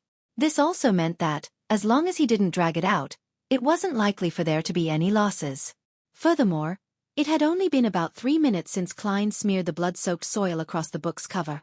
Following the direction led by rod divination, Klein flew towards a nearby mountain peak. Soon, he came to a valley. At this moment, the Tutmosis II mummy wrapped in yellowish-brown bandages and was dyed red from liquids had appeared. It was still wearing the golden mask with patterns across it. Its throat was letting out an inhuman sound as it rushed over with wide strides. The surroundings turned gloomy. At the same time, many incomplete animal carcasses tore away the soil covering them in the valley as they staggered towards Klein. Having his spirit body augmented by Azek's copper whistle, Klein immediately chuckled. What a warm welcome. He unhurriedly threw away the branch and raised a blob of black matter. This was a Soul Assurer's Beyonder characteristic which he had released from the mutated version of Creeping Hunger. At its core was pure shimmering light that looked like a night sky embedded with stars. Invisible waves spread out in a turbulent manner as the surroundings suddenly darkened as though night had fallen at once. The serene and peaceful feeling was accompanied by the fall of starlight. The animal carcasses first turned sluggish before collapsing, returning to their eternal rest. The mummy also slowed down its pace, its motions growing slower and slower. But it didn't lie back down. Directly using a Beyonder characteristic isn't very effective after all. Furthermore, the negative effects are nothing trivial. Klein couldn't help but cover his mouth with his left hand to yawn. He made Creeping Hunger turn pale and become dyed in a gloomy green. It used the power of a zombie to control the deceased in front of him. The two stacked Beyonder effects finally calmed the mummy down. With embedded onyx gems for eyes, it slowly walked to Klein's side and stood there silently as though it was the most professional servant. Unfortunately, it has hexes. From inside his spirit body, Klein immediately took out a golden bead with the styles of the ancient Highlands kingdom. On its surface was deeply engraved bluish-green patterns. It came from Sharon and was specially prepared for the Tutmosis II mummy. It could effectively suppress and put an end to the hexes. Otherwise, how could the wraith dare to cast her sights on the pharaoh mummy? After twiddling the golden bead, Klein made the Tutmosis II mummy open its mouth before stuffing the bead into the mask's gap where the mouth was. In just a few seconds, the gloominess of the surroundings vanished. After doing all of this, he took a step forward and, with his spirit body state, possessed the mummy. Then, without any hesitation, he ended the summoning and returned above the gray fog. This mummy had already become his zombie, allowing him to release it just like he did with his former marionette, Senor. There was no need for him to store it in his body. After doing a bestowment, the mummy, which was rich in spirituality, returned to the real world and arrived inside the cheap motel. After Klein cleaned up the traces, he reached out his right hand, about to grab the mummy's shoulder and teleport back to the two-bedroom apartment where Marek and Sharon were. But after taking a look at the oil-stained yellowish-brown bandages and the dark red liquid on it, Klein silently retracted his right hand and switched to using his gloved left hand. After holding the mummy's shoulder with his left hand, he immediately began to fade, and this effect quickly spread across his body. In just a flash, Klein and the mummy had returned to the apartment from before. He wasn't in a rush to open the door to present it to Sharon and Marek. He took out his golden pocket watch and opened it. Another 36 seconds before it's 5 minutes. Klein made the mummy pull out a chair and sit down leisurely. After a while, he finally heard a knock on the door. "Come on in," Klein replied with a smile as he controlled the mummy to walk over. When the door creaked open, the thin figure with the golden patterned mask and yellowish-brown bandages was reflected in the duo's eyes. This figure's onyx gems shimmered before it swiftly lay itself down on the ground. Momentarily, Sharon and Marek were at a loss for words. Having already used a wall of spirituality to isolate Azek's copper whistle, Klein dispelled his control over the zombie and pointed at it with a smile. "I'm leaving the rest to you. And that brings the curtain down for my directed play," Klein commented inwardly as he silently took in the sensation of his potion rapidly digesting. This made him believe that it didn't need to take him up until the end of the year to consider the problem of advancing to the level of a demigod. It might be expedited by 2 or even 3 months. Furthermore, with this digestion, the number of marionettes he could control finally rose to 2. The maximum limit reached 200 meters. Faced with enemies with the same level of spirit body as his, gaining initial control of the target and completely converting them into a marionette was respectively reduced to 10 seconds and 150 seconds. The range had also been expanded to 10 meters. "You really succeeded." Marek's eyes stared at the Tutmosis II mummy as he couldn't help but mutter. He could never have imagined that they could succeed. Sherlock Moriarty had managed to successfully steal something 4 demigods and 2 terrifying sealed artifacts were vying for. Furthermore, this gentleman had previously returned empty-handed. Could it be that the mummy had delivered itself? Deep inside Sharon's blue eyes, her emotions were concealed and they were completely calm. She scrutinized the target. After confirming that it was the pharaoh mummy and that it was Tutmosis II, she cast her gaze to Sherlock Moriarty, who was seated with his legs crossed. She opened her mouth slightly before closing them. Thank you. I'll mail you the corresponding payment. I'll wish you, all the best in everything, Klein replied sincerely. He then silently had a poignant thought. If Miss Sharon can successfully advance to Sequence 4, it means I'll have an additional demigod-level helper. The saying from the Footaholic Empire is apt. Rely on your parents at home, depend on your friends when out.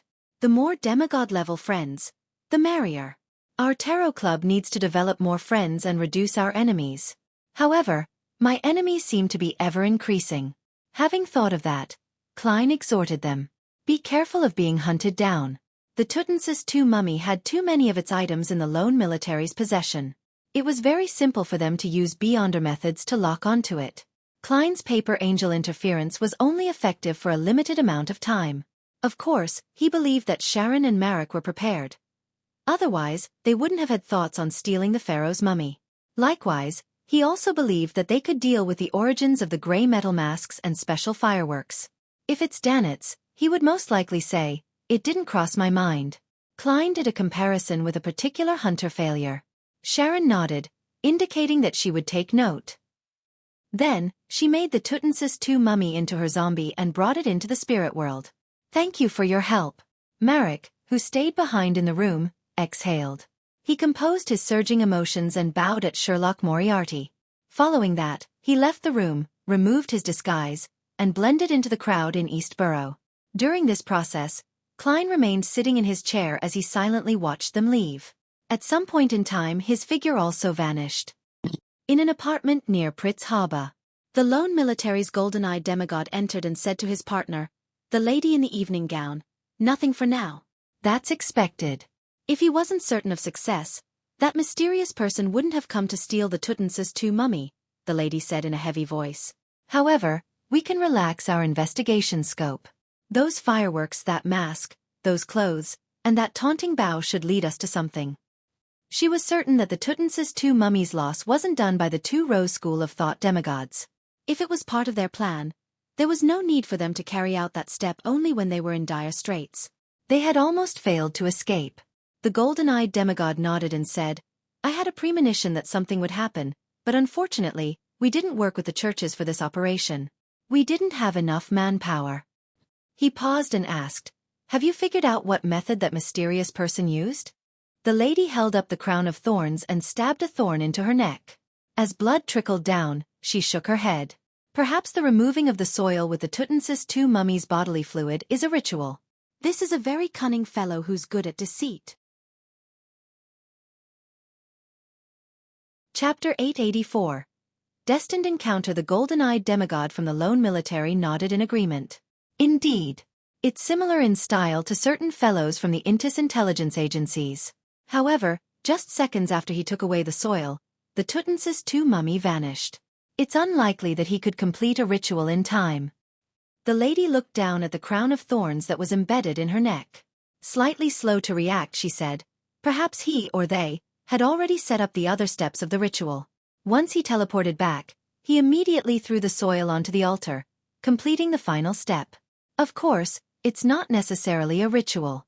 It might also be a sealed artifact that achieves a certain effect with the help of bodily fluids. There are too many possibilities for this. Although sealed artifacts' main effects and negative effects mostly adhere to the sequence traits of the 22 pathways, allowing researchers to barely come up with a hypothesis. Just like how everyone had different personalities, sealed artifacts were different. Perhaps due to fusing with an object, the environment when formed, the possible existence of a high-level sequence's aura, or a curse from the original owner, these resulted in all kinds of strange traits that made them not viable for testing. No one could imagine ahead of time the different permutations and list them all out. The golden-eyed demigod pulled out a chair and Saturday. This is very difficult to investigate, so we can temporarily not consider it. However, you missed out on a direction for the investigation. Do you still remember that hurricane? It swept up Tutmosis II's sarcophagus, causing the ritualistic items, which is also the bodily fluids, to leak out, and it also caused the mummy to tumble out. This enabled the condition for zombifying it. In short, this established the foundation for the subsequent development, so it can be confirmed that this was done by the mysterious man or his helper. The turbidness in the lady's eyes grew faint as she slowly removed the crown of thorns. Do you mean that, with the Church of Storms in control of the Sailor Pathway and the high-sequence formulas and Beyonder characteristics, there won't be many Beyonders or mystical items that can use Hurricane? Thus, this is a clue that we can follow to find their trail? The golden-eyed demigod nodded. Also, I remember that not long ago, there was a case in Eastborough. The Aurora Order's Mr. X was assassinated at a gathering he convened himself. Lightning storm and hurricane had been used at the scene. This garnered a lot of attention from the Church of Storms, and they have been constantly looking for clues. To have 2 hurricanes happen in the same area in a short period of time and not belong to official organizations, this can't be a coincidence. I believe it can be preliminarily determined that there is a connection. The group of people who killed Mr. X and stole the mummy might be one and the same. We need to join forces with the Church of Storms to investigate. The lady lowered the crown of thorns and thought, that's a good angle. Also, from their goals and motives, we can figure out certain things. People who want to use a mummy as a zombie wouldn't take such a high risk by attempting a theft. I suspect that, to those people, the Tutansis II mummy is something they attach additional importance to. Something that's key to a ritual? The golden-eyed demigod deliberated as he said, from the scene, the one who was carrying something special to attract the mummy was likely a wraith or had the corresponding mystical item. Combining the goals and motive, I have a theory. The lady's heart stirred as she blurted out. Members of the Temperance faction that escaped from the Rose School of Thought? Yes. The golden-eyed demigod nodded. Although the creation of mummies is influenced by aspects like the faith in death and sun worship, despite the Rose School of Thought occupying a ruling position in the Highlands, Valley, and other places, it hasn't forbidden such burial practices. This implies that mummies are of use to them. Perhaps it's the ritual requirement of one of the sequences. Upon saying this, he chuckled in a self-deprecating tone. There's another possibility. To show off an act. That bunch of people might not really want the mummy. It just happened to satisfy certain conditions, giving them the opportunity to steal. Hence, they did a grand act. To some sequences of particular pathways, this is key to digesting the potion. As a demigod, he was knowledgeable, so he naturally made many connections. The lady deliberated and said in a heavy voice, I suspect that it's not just one possibility but a potpourri of reasons. We shall use this as the foundation for our investigations. Backlund. Cherwood Borough. In a building near the Tussock River. The silent one Mimosi sat in front of a square table that had a tablecloth spread across it with golden nails placed on it. It said in a deep voice, Zatwin, who do you think stole the Khedive mummy? Not far behind him, a figure rapidly appeared on a piano bench. This figure wore a black clergyman's robe with a black glove on his left hand. His face was thin, and his skin color was brown. His eyes were recessed like a dried corpse. His mustache hair was black at the root and white outwards. They extended from his mouth all the way to his ear. However, it wasn't thick and was rather short. It appeared rather sparse. Zatwin's eyes were close to his skin color. Despite having the bearing of a priest, he gave off a cold and terrifying feeling. He appeared to be someone who would transform amidst silence. Thinking, he said, there are only a handful of people who yearn for a Khedive mummy and would be willing to take the risk to battle demigods. And here in Backlund, there's only Sharon. She has likely received Rionette Tynker's help. Otherwise, it's impossible for her to succeed. Mimosi picked up a golden nail covered in dense patterns. After a few seconds of silence he said, who was the one who teleported? It doesn't resemble Gehrman Sparrow. Another helper Sharon hired? Perhaps. Zatwin coughed as his pale face flushed blue. I believe we need to think of a way to pray to Mother Tree. We should be able to receive a revelation. Mimosi nodded gently and stabbed the golden nail through his bottom lip. Upon seeing this, Zatwin covered his mouth and slowly got up. He staggered down to the first floor in preparation to leave and return to his hideout. On the first floor, he saw a dark environment with shimmering candlelight. The fragrance of food wafted from different directions, filling the air. The residential buildings in the nearby area were terraces. Facing the street on the first floor were shops. The contact point of the Rose School of Thought was in a restaurant which mainly served southern continent cuisine. As he had suffered quite serious injuries in the operation, Zatwin didn't wish to maintain his state as an evil spirit. It was too great a burden on the injured him. Therefore, he had changed into a black clergyman's robe as he hobbled to the entrance. At this moment, a customer walked into the restaurant. This customer wore a black formal suit with black pants and leather shoes. He had a pair of black eyes and a thin face. He had a slightly broad forehead as he wore a monocle and a very tall top hat. As he casually glanced around, his gaze landed on Zatwin. Upon seeing the black glove Zatwin was wearing on his left hand, the ends of the customer's mouth curled slightly. He shook his head with a smile, seemingly a little disappointed. Then, he entered the restaurant, brushing past Zatwin who had stared back with a maleficent look. Zatwin didn't pay too much attention as he walked out and reached the streets. Under the illumination of the street lamps, the night's cool breeze blew at him, causing the Rose School of Thought demigod to suddenly tremble. Zatwin knew that this was a result of his spiritual perception being triggered. With his heart tightening, he immediately looked down at his hands, surprised to realize that the black glove on his left hand was gone. Gone. As a demigod, Zatwin didn't know when the sealed artifact on his hand disappeared. He quickly turned around and looked into the restaurant as the image of the man from before suddenly surfaced in his mind. Soon, he locked onto the target's aura and found that he was still inside the restaurant. The man had even called out to the waiter to bring him a menu. Zatwin originally had thoughts of using Mirror Blink to possess the man. But for some unknown reason, his hands shook involuntarily. In an indescribable manner, he believed that a dangerous and terrifying enemy hid in his surroundings. Just as this thought flashed past his mind, Zatwin subconsciously took a step to the side, walking to the end of the street as though nothing had happened. In an apartment in Cherwood Borough, Furs was reading the latest issue of Ladies' Aesthetic when she suddenly heard a key turn and the sound of the door opening. "Why are you so late today?" She looked towards the door where Zio stood.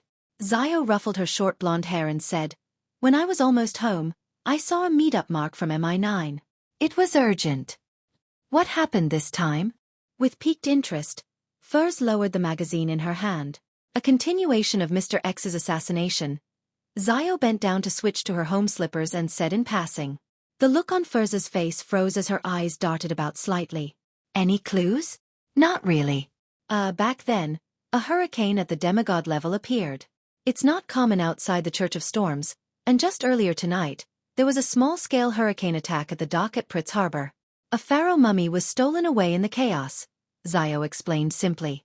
MI9 suspect that the two cases were done by the same group of people, so they are pressing informants like us to work harder at gathering intel and finding clues. My Laymanos Travels still has a hurricane. Mr. Gehrman's sparrow? Why is he stealing a pharaoh mummy? Furs forced a smile. Perhaps it was done by the Church of Storms? Zio rolled her eyes at her and quickly walked into the kitchen in search of food.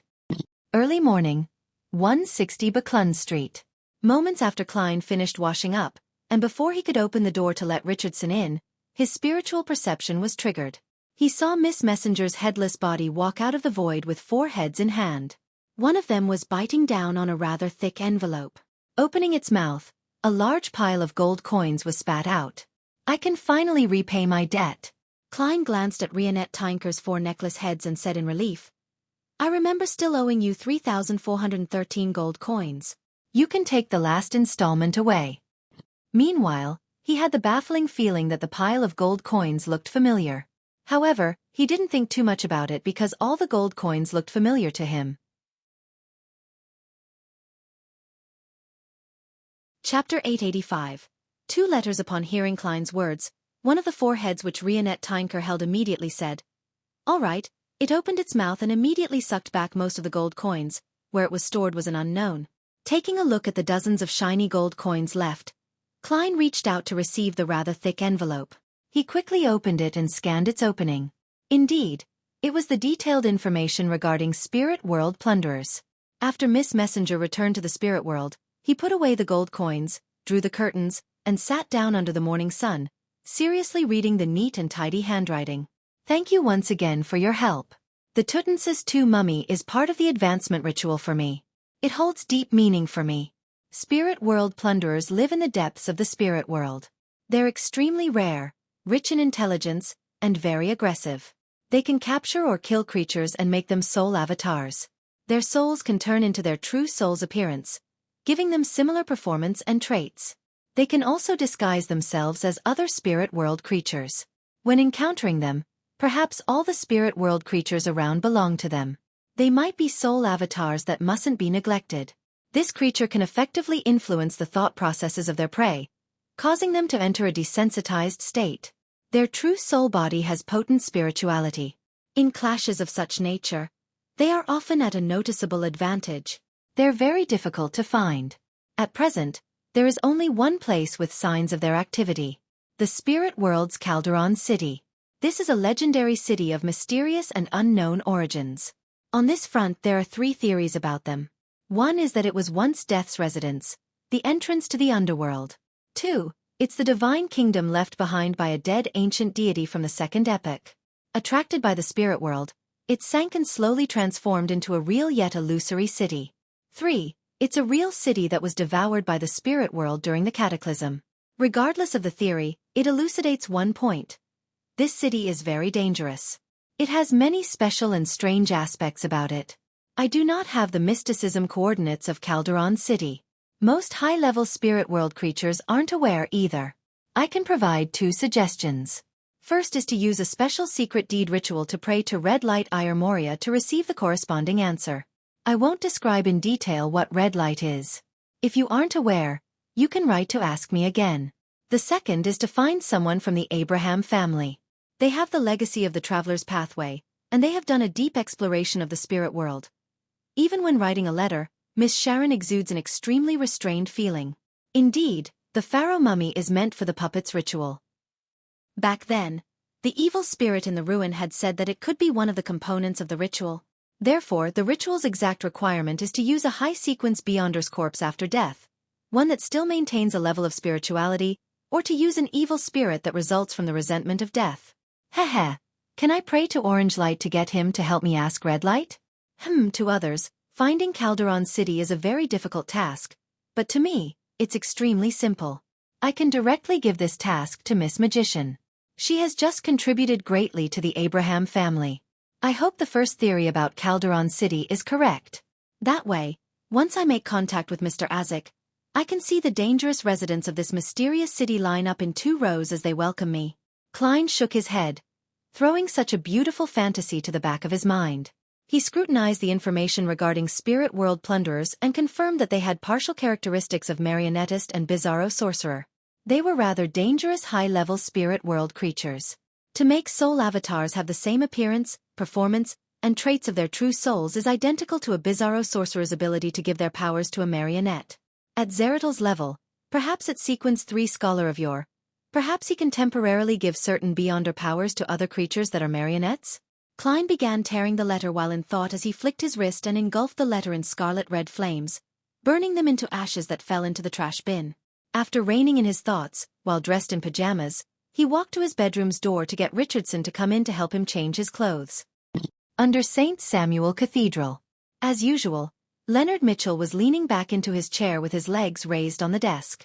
There was nothing abnormal about his expression, but he was thinking about Amon deep down.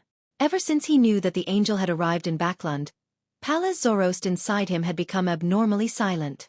He wasn't as active as before to proactively speak or give suggestions. If not for the answers he received when he posed questions, Leonard would have even suspected that Old Man had secretly sneaked off to find another host to parasitize.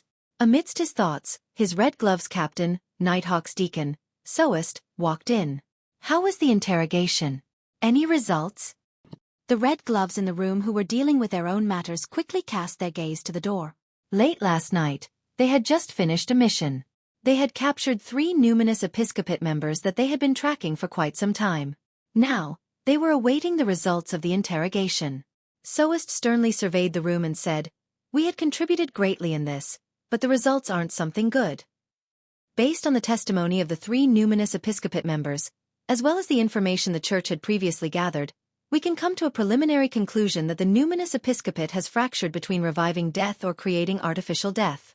The latter has already achieved some progress and benefited significantly from it. They are filled with animosity towards Lone and to us. They plan to put parts of the experiments of artificial death in Backlund. Yes, their thoughts are the same as your present concerns. Even if the experiment fails, there's a chance of severely damaging the capital of capitals. Leonard instantly snapped out of his daze as he exchanged looks with Cindy and Bob, seeing the surprise and rage in each other's eyes. At this moment, Soest rapped the side of the table to stop the members from further discussion. He cleared his throat and said, Our new mission is to head to the southern continent to find the key members of the Numinous Episcopate's artificial death faction based on clues gleaned from the testimonies we received. We need to figure out how many remnant thorns are left in Backland before uprooting each and every one of them. We will receive help from Ma'am Daly on this mission, and the church will give her the potion as an advanced payment, helping her prepare the ritual so that she can become a gatekeeper before she heads off. In addition, the high-ranking deacon in charge of the southern continent, Her Excellency, the goddesses Ailia, and the local Nighthawks, will provide us with help, giving us the corresponding sealed artifacts and helping us with the preliminary investigations. Ladies and gentlemen, head back to rest for a day and prepare yourselves. We will set off tomorrow night. Yes, Captain. Cindy, Bob, and company stood up and replied. Leonard stood up as well, but he didn't say a word. The first thought that flashed in his mind was, I can use this opportunity to leave Backland to escape the threat of Amon. After returning to 7 Pinster Street, he asked with a suppressed tone after closing the door and drawing the curtains. Old man, problem solved. I believe a normal assignment for red gloves won't garner the suspicion of Amon, right? The slightly aged voice in his mind replied slowly, now. Leonard could tell that old man's voice appeared much more relaxed. As his mind stirred, he considered for a moment and said, should I write to Klein Moretti and tell him that we will be leaving Backland for a very long period of time? After all, he was the one who warned us that Amon is here. Pallas Zoroast replied in the same tone, write it if you wish. Leonard exhaled, pulled out a piece of paper, and picked up a fountain pen. He deliberated for a moment and lowered his wrist to write. I have a mission that will require me to leave Backland. Looking at this short sentence, Leonard put down his pen and folded the letter. Soon, he finished preparing the ritual to summon the messenger. He lit a candle, took a step back, and said in ancient Hermes, I summon in my name, the spirit that wanders about the unfounded, the friendly creature that can be subordinated, the messenger that belongs to Gairman Sparrow. The howling of wind sounded in the room as it turned intense. The candlelight burgeoned as it was tainted with paleness. A beautiful blonde, red-eyed head appeared from within. Leonard pricked his brows, and just as he was about to speak, he saw that what followed the head wasn't a complete neck, but a hand grabbing the hair. Rionette Tinker, in her dark and complicated dress, quickly walked out. The 4 heads in her hand turned in unison to look at Leonard Mitchell as they spoke one after another. You want to send a letter? This spirit world creature looks powerful. This is a perk that Klein has for joining that secret organization? As Leonard thought, he nodded and said yes. The 4 heads held by Rionette Tinker spoke one after another. You need to pay 1 gold coin, 1 gold coin? Messengers from the mysterious world also collect money? Leonard was somewhat astounded but was at a loss for a reaction. All he could do was reach into his pocket and take out a gold coin. Only then did Rionette Tinker raise 2 of her blonde red-eyed heads to grab the letter and gold coin. Following that, she stepped into the void and vanished. After the candle was restored to normal, Leonard muttered with a laugh, what a strange messenger. Just as he said that, the slightly aged voice of Pallas Zoroast echoed in his mind. It's best you do not speak negatively behind her back, her? Old man actually addressed a messenger as a her? A messenger can be a her? Leonard's eyes widened immediately. Pallas coughed slightly. Herb's state is very strange, not better than mine. In short, that organization that believes in the fool is more. When making contact or cooperating with Klein Moretti, it's best you be more careful. After saying that, the parasite fell silent without saying another word. Leonard actually wants to use a mission to leave Backland so as to avoid the threat from Amon? This is an idea the grandpa came up with? That's way too cowardly, no? Klein scanned the letter he received and silently muttered. He began seriously considering the idea of using the arms deal as an excuse to quickly leave Backland for a period of time.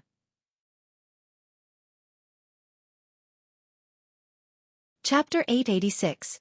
Preparations before leaving. After some consideration, Klein, who already had such a plan, smoothly cleared up his thoughts and decided on his plan of action. Pah! He flicked the piece of paper in his right hand, looking up from the soaring scarlet flames at Rionette Tinker. He planned on taking out a lone gold coin to provide payment. However, Miss Messenger had already left. There was no one in front of him. Not collecting payment? Klein was first taken aback before he made the connection. He suspected that Rionette Tinker had proactively asked for payment after being used to collecting gold coins from non-contractees. Perhaps Miss Messenger didn't say anything. She just stared at Leonard with those 8 eyes on the 4 heads of hers while waiting for him to pay the gold coin. Yet, this fellow didn't realize it at all, trying to forcefully end the summon, only to have his neck snapped. Klein hissed in alarm as he used the gold coin he had just taken out to do the divination. He received the result that Leonard Miss Messenger was still alive and doing fine. He breathed a sigh of relief, put away the gold coin, and called out Richardson. The half-opened room's door opened without a sound as Richardson walked in and politely asked, "Sir, how may I be of service? Please bring the butler here." As Klein instructed, he sighed inwardly. He had really been spoiled by the luxurious life. Even when getting someone at home, he wouldn't take even half a step. He had to do it through his valet. "Well, this is an acting requirement," he said silently to himself. Minutes later, the white-gloved Walter came to the 3rd floor and let his arms hang to his side. He stood in a standard posture to the side of Dwayne Dantes, awaiting his employer's instructions. Klein had already considered his words, so he unhurriedly said, "Go to Member of Parliament Mock's place to inform him that I've prepared the first installment. Also, prepare a carriage. I will be heading to the Bursary Foundation in the morning, and will return in the afternoon. If Member of Parliament Mock doesn't have time for me in the afternoon, head over to Dr. Aaron's place, saying that I'll pay a visit in the afternoon." Klein had already taken out £10,000 from above the grey fog, and had stored it in a tiny leather briefcase. He was waiting for the opportune time to complete the preparation work of the arms deal transaction. And to air the cache of the grey fog smell, he had deliberately teleported to the sea, feeding creeping hunger in passing. He was afraid that Amon, who also knew of the grey fog's existence, would detect the special smell while being in the same city, thus seeking out the location of the treasure he was yearning for. "All right, sir." Walter didn't ask his employer how he had gathered the first installment. If memory served him right, Dwayne Dantes hadn't been to the bank recently. Of course, this wasn't something to be bothered with. Often, foreigners, especially tycoons from Desi or Mid-Sea Shire, would prepare briefcases filled with large sums of money ahead of time. 22 Phelps Street, Lone Charity Bursary Foundation Headquarters. Klein walked through the main door and went straight to the 2nd floor where he found the reception room for directors. As an honorary director who occasionally participated in certain work, he didn't have an office here, but he could use the reception room. He clenched his right hand into a fist and held it to his mouth, deliberately coughing before stepping into the reception room. In there, he sat on the sofa. After a short wait, he stood up again and said to Richardson, who was waiting beside him, "I'll first head to the washroom." After buttoning his coat, Klein stepped out of the room and happened to meet Justice Audrey walking out of her own office. This noble lady was wearing a rather simple dress today. It was white adorned with dark green. Her sleeves and collars had frills, and at her chest were layers of intercrossed lace that formed a bow tie-like flower. She didn't even wear any jewelry. She had a girdle which he couldn't tell, but near her left arm. Her clothes clung to her skin when the wind blew, allowing a slight protrusion to appear. "Good morning, Miss Audrey." Klein wore a look of pleasant surprise as though it was a chance encounter. Audrey glanced at the good-looking Dwayne Dantes with grey sideburns and replied with a smile. "Good morning, Mr. Dantes."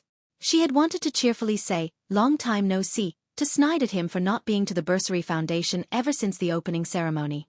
But considering how their relationship was that of acquaintances, she held back from saying such words. Klein rubbed his temples and shook his head with a wry smile. "I'm very sorry that I'm only coming today. I've been very busy recently. I can foresee myself being even busier in time to come.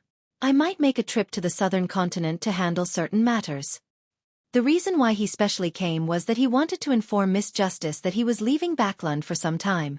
It was to express his sincerity, hoping that this noble lady could help him watch the Bursary Foundation and allow it to be operated smoothly. To Klein, he wished from the bottom of his heart that the Bursary Foundation could help more of the poor that required assistance. Southern continent? Audrey interpreted the sincerity in Dwayne Dantes's words as she asked in surprise. Klein laughed and replied, "For business." At that instant, the first thought that came to Audrey's mind was, which Sequence 5 is about to lose his life?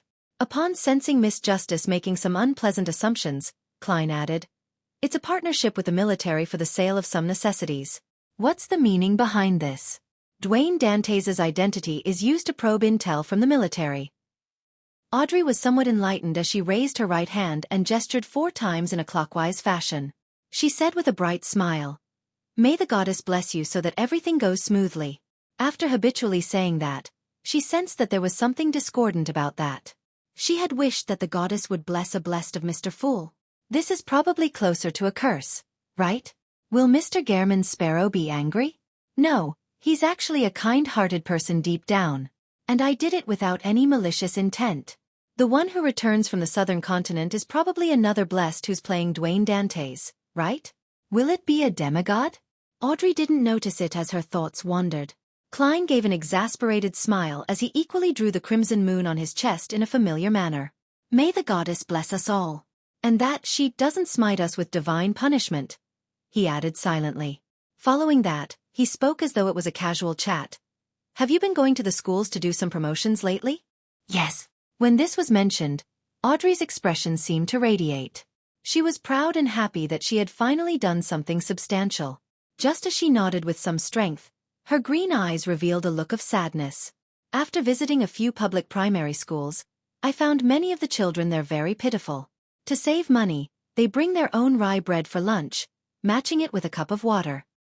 Upon saying that, she looked at Dwayne Dantes and said, somewhat embarrassed, I know that they're temporarily not bringing me along to the night schools and Sunday schools to prevent me from seeing something worse. But I can imagine things just like those workers who can only live for a few years once they start working at the factories. This was something that the World Gehrman Sparrow had once told her. It was the first time she knew of the real situation of the lower class of Backland, but having not seen them with her own eyes, all she could do was rely on her imagination. Klein sighed and said, Perhaps it's worse than you can imagine. There's no need to worry. Once you showcase your ability and win their trust, you will become one of them. Okay. Audrey nodded, as though in thought about how she could showcase herself better. Klein didn't continue on the conversation. After all, this was only their 3rd meeting. They had only exchanged a few words previously, so having too long a conversation easily garnered suspicion. He pointed at the washroom and apologized before opening up his gate to walk over. Audrey looked at Dwayne Dantes's back and fell silent as she muttered, What will it be like if it's worse? After receiving a reply from Mocht, inviting him to the East Bala Military Veterans Mess in the evening, Klein followed his plan. Hence, he visited Dr. Aaron at 4 in the afternoon. Mr. Dantes, your butler didn't inform me of the reason for your visit. As his wife was about a month from being due, Dr. Aaron had declined most of his work, and most of the time he had stayed at home. Towards the sudden visit of Dwayne Dantes, who he wasn't too familiar with, he was rather perplexed. Furthermore, with him not being good at interpersonal relationships, he posed the question after exchanging some pleasantries. Klein smiled. This is the thing. I might be heading to the southern continent soon. As you know, the weather there is humid and hot. There are all kinds of insects and diseases there. I wish to prepare some medicine ahead of time to prevent any accidents from happening. I wonder if you have any suggestions. I'm really sorry, but you are the only excellent doctor I know of. Dr. Aaron accepted his explanation and began seriously thinking before giving him the names of some medicine. Towards the end, Klein, who had written a note filled with words, used the excuse of a stomachache to use the washroom on the 1st floor. The washroom's mirror suddenly darkened as though it was covered by a thick shadow. And in the middle of the shadow, a black pram slowly steered near. In it was a blurry child wrapped in silver silk. What is it this time? Will Septon questioned using his bright voice. Klein coughed dryly and forced a smile. You should have heard that I'll be heading to the southern continent. I don't wish to miss your birth, so I would like to know when you plan to have your birthday. Will Septon sucked at his thumb and said, I don't know. Even an angel can't control when he will be born? Klein asked in surprise. Will Septon replied hesitantly, You don't understand. I've already identified 3 dates. They have unique meaning when it comes to fate, but I haven't decided.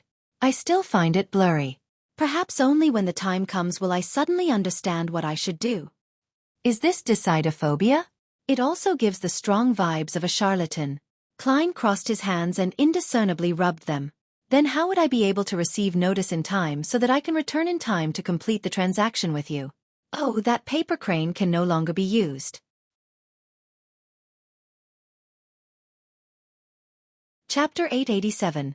Familiar figure. Upon hearing Klein's question, The infant wrapped in silver silk raised his fleshy arms and threw them up. I can't do anything about it either. I'm still in my mother's womb.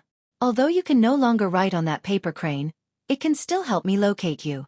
If there's anything, I will inform you. Klein had already expected such an answer from Willa Septon.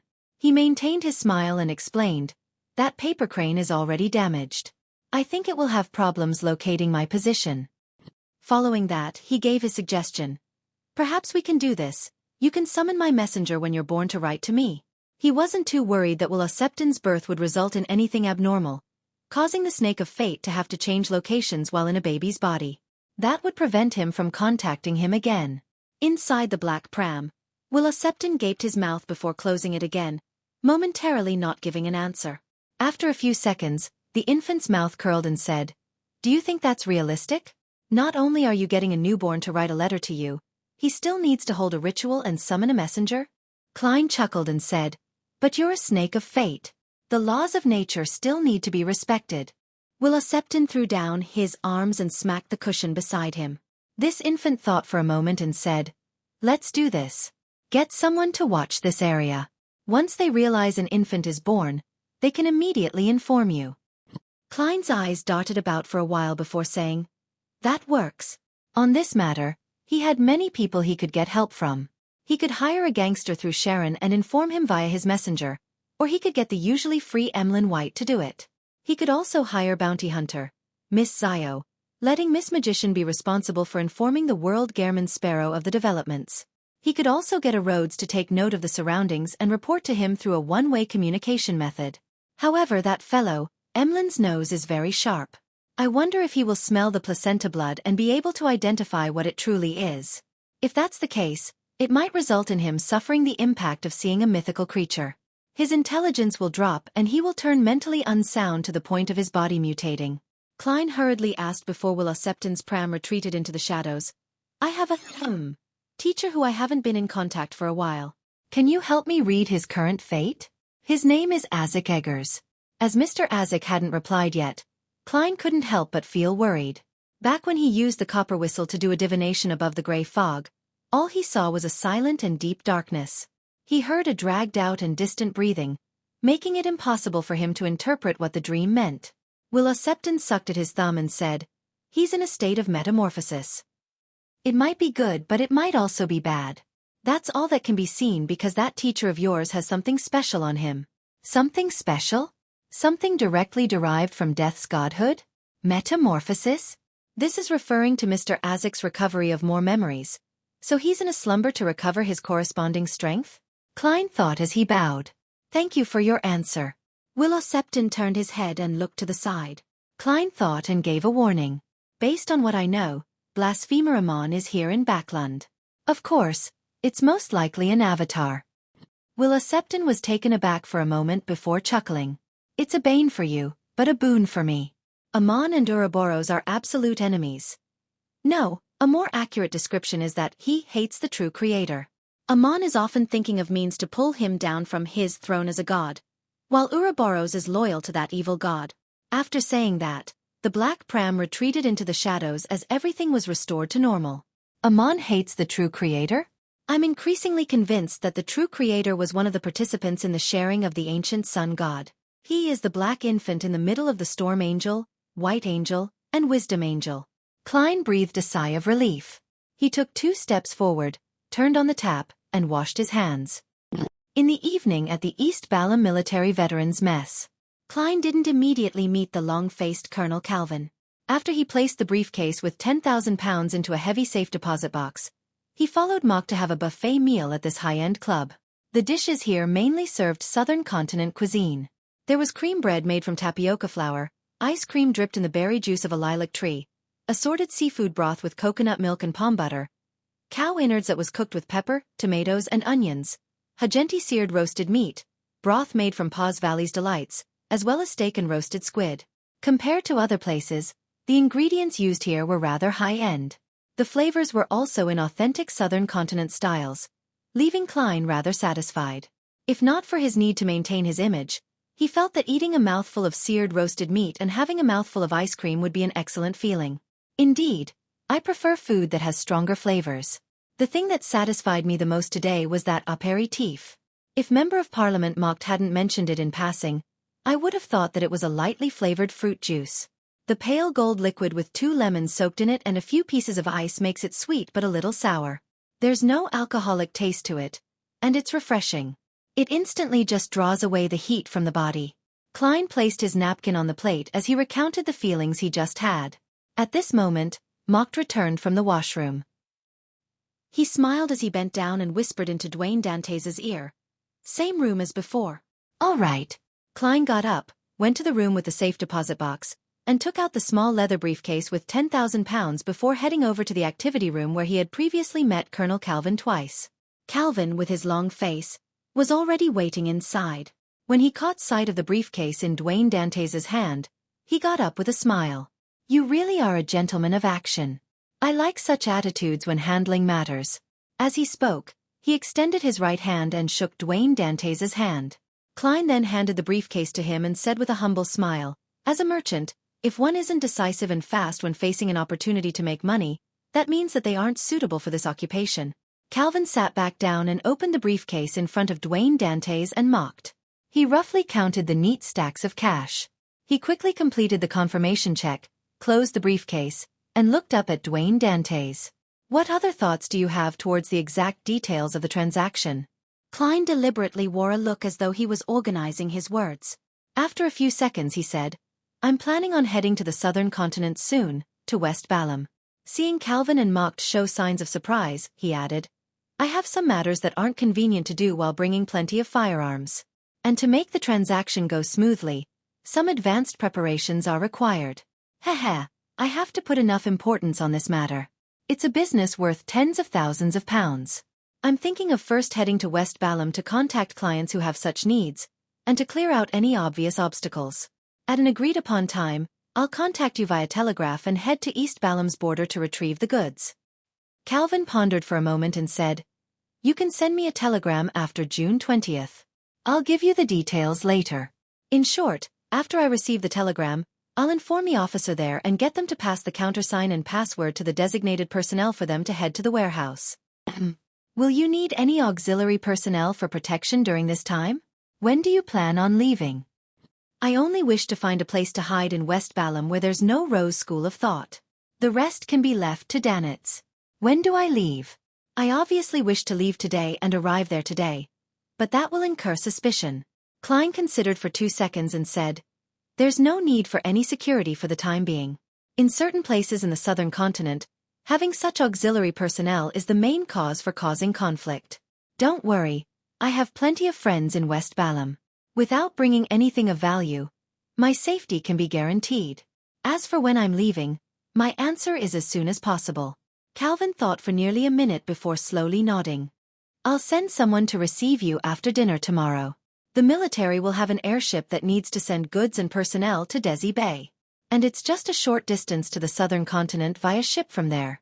If everything goes smoothly, it will just take 2 to 3 days. Even if there's a storm on the way, requiring a detour of the sea route, it will still take a maximum of a week. Thank you. Klein sincerely stood up and bowed. From his point of view, leaving Backland with the military was safe enough. He wouldn't be made a target of suspicion. After discussing some details, Klein got up and bade farewell and returned to the foyer in preparation to leave. In the foyer, beside the dining table, there were nearly 10 military-clad or casually dressed men holding a cup of wine gathered. They were chatting and laughing about the recent rumors.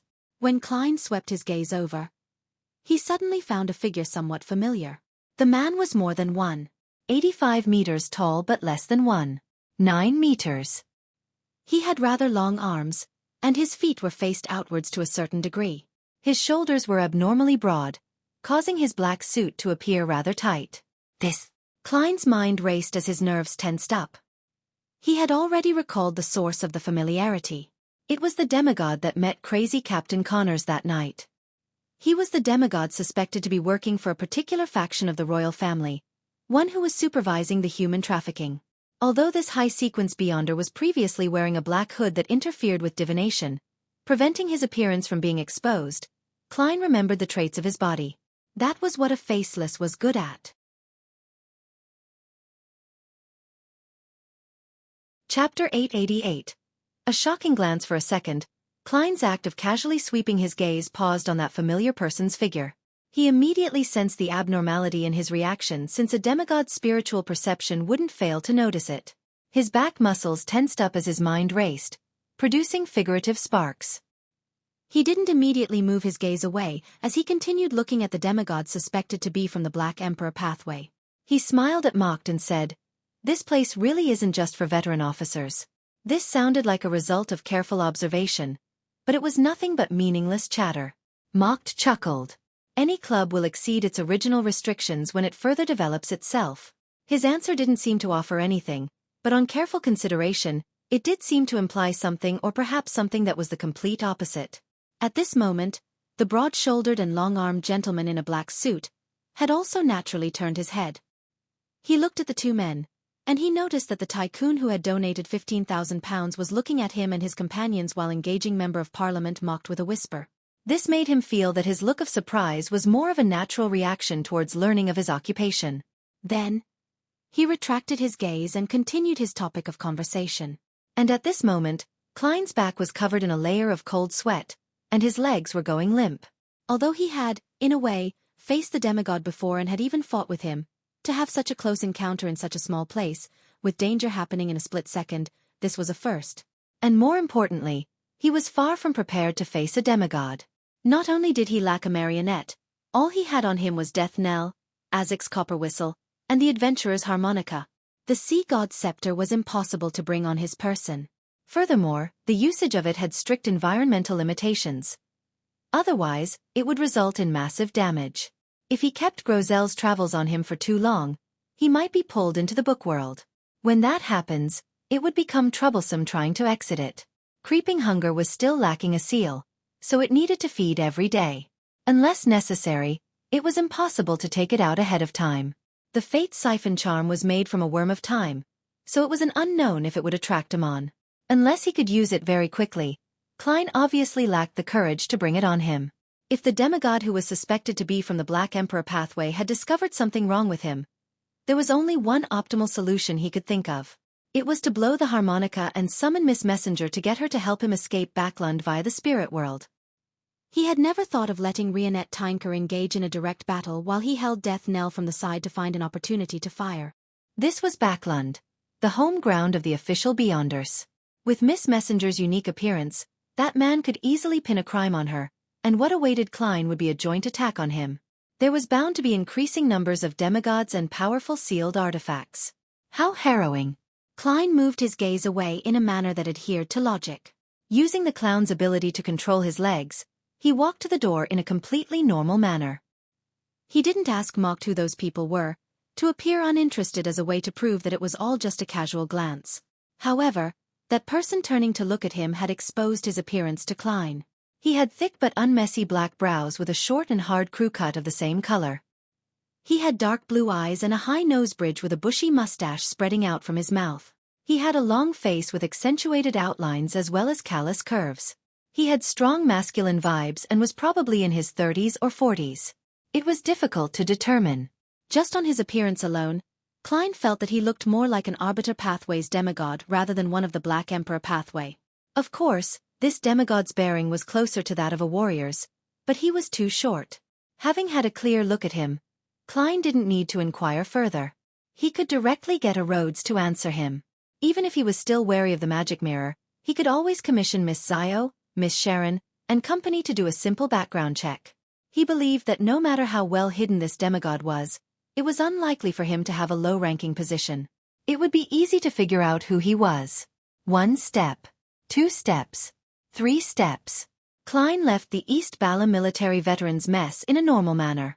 When he boarded the carriage, he leaned on the wall, closed his eyes, and kept silent for a few seconds. Inwardly, he let out a long sigh.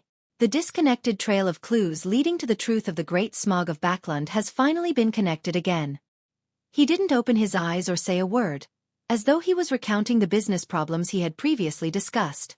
But in fact, it was to quell his emotions that had been left in an upheaval.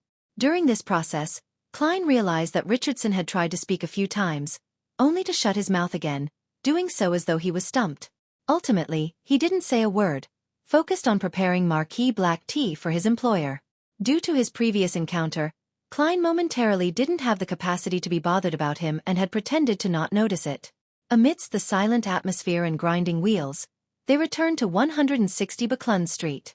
When he reached the third floor, Klein was just about to head for the bathtub that had been prepared by the lady's maid when Richardson, who was holding his hat and cane, took 2 steps forward and respectfully said, "Sir, are you heading to the southern continent soon?" "Yes," Klein replied frankly. He had even prepared £500 in cash to hand to housekeeper Taneja for daily expenses needed for the Dwayne Dante's residence during his time in the southern continent. Meanwhile, he had a deeper understanding of the importance of having a butler and valet in high society. There were many things that a master couldn't keep from them. Therefore, any conflict in faith and political inclinations necessitated a change. Richardson hesitated and said, "Sir, I was born in the southern continent and am fluent in Bhutanese. I'm also very familiar with the various local traditions. I should be of help to you." Bhutanese was a common language of the ancient Balam Empire. In present-day East and West Balam, the citizens still used this language. Only people of the middle and upper class knew foreign languages like ancient Faisak, Loanese, and Intis. Klein felt lucky with regards to this because ancient Balam was once a unified empire with a true god existing in it. Therefore, although the different states had different accents, they all used Bhutanese. The written language was likewise the same. This saved him plenty of trouble. If I were to encounter dozens or more than 100 dialects and languages, that would be a headache. However, Bhutanese and ancient Faisak doesn't belong to the same system. I'm unable to easily grasp the various branches by learning the latter. Finding an interpreter is necessary. Oh, Anderson seems to be fluent in Bhutanese. He never seemed to mention having any problems with communication in West Balam. Klein finished listening to Richardson when he suddenly realized what was stumping him. As a valet, he needed to follow whenever his employer headed out. There was no need for a butler to do so. This also meant that a valet was like a secretary for the master's daily life. In certain cases, they would also play a role as a business secretary. Clearly, Richardson enjoyed his life in Backland and everything it had to offer. He didn't wish to return to the southern continent to see scenery or matters that would make him recall his past.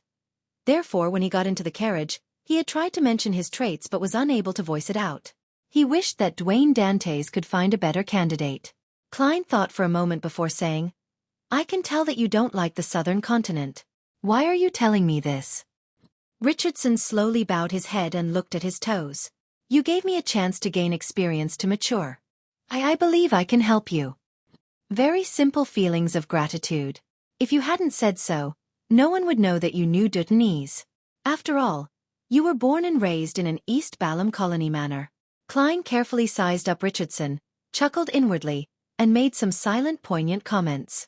However, he didn't plan on letting this valet of his follow him to the southern continent.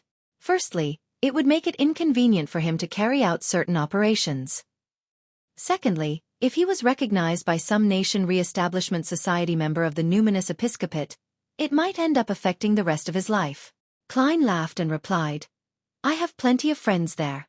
They're all fluent in Bhutanese and are aware of the traditions there." You have more important things to do. Stay in Backland. Help me deliver some gifts to my friends at fixed periods of time. I'll be giving you a name list when the time comes. Also, read more papers and take note of investment opportunities and also perform on-the-ground checks. Finally, give me a corresponding report. I will get Ma'am Taneja to specially prepare some funds for this. Richardson was somewhat surprised before saying in pleasant surprise, "Yes, sir. I will work hard." At that instant, he felt that he was being put in an important position as his eyes blurred up. From the moment he was born, this was the first time he felt hope for his future. It was something to look forward to. After dismissing Richardson, Klein took a comfortable bath to soothe his tense nerves. Then, he wore his pajamas and returned to the bedroom. Taking a pen and paper, he drew a symbol that was a mixture of concealment and mystery prying. The full-body mirror's surface ripples with aqueous light as silver light formed Loanese text. "Exalted Great Master, your puny, loyal and humble servant, a Rhodes, is here to answer your summoning. Are you about to leave Backland again?" Klein nodded and said yes. Without waiting for a Rhodes to mention that he could question it, he asked, "Can I still contact you in the southern continent?" "Of course. as long as you take out that magical radio transceiver. On the surface of the mirror, silver words quickly formed. However, you cannot leave it out in the real world for too long or use it too frequently. There are plenty of beneficiaries of the Mother Tree of Desire. She can use it to detect you. Klein nodded gently and asked, "What do you know about the Mother Tree of Desire?" A road suddenly fell into silence. It was only after a very long time that its silver luster formed a complete sentence. "I don't dare to mention it, nor do I dare to show it."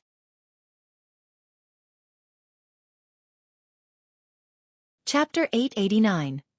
Warning to everyone: don't dare to mention it or show it. At least for a Rhodes, the Mother Tree of Desire is definitely stronger than Sequence 1 Zeratal. No, it's even stronger than the Monster Pathway's uniqueness, Die of Probability.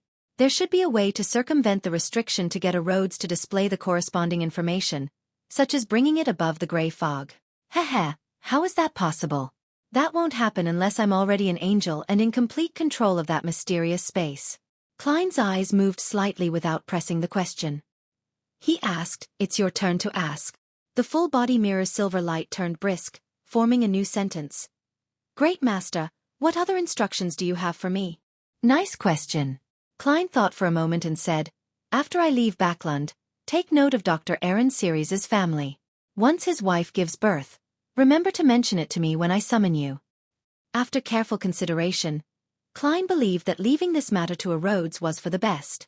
After all, no one could monitor Dr. Aaron's residence 24 hours a day. And what Klein needed to do was to switch residences at the end of the month to turn on the radio transceiver once. "All right, Master." The words on the mirror reflected a Rhodes's mood. "I have a question." "Speak."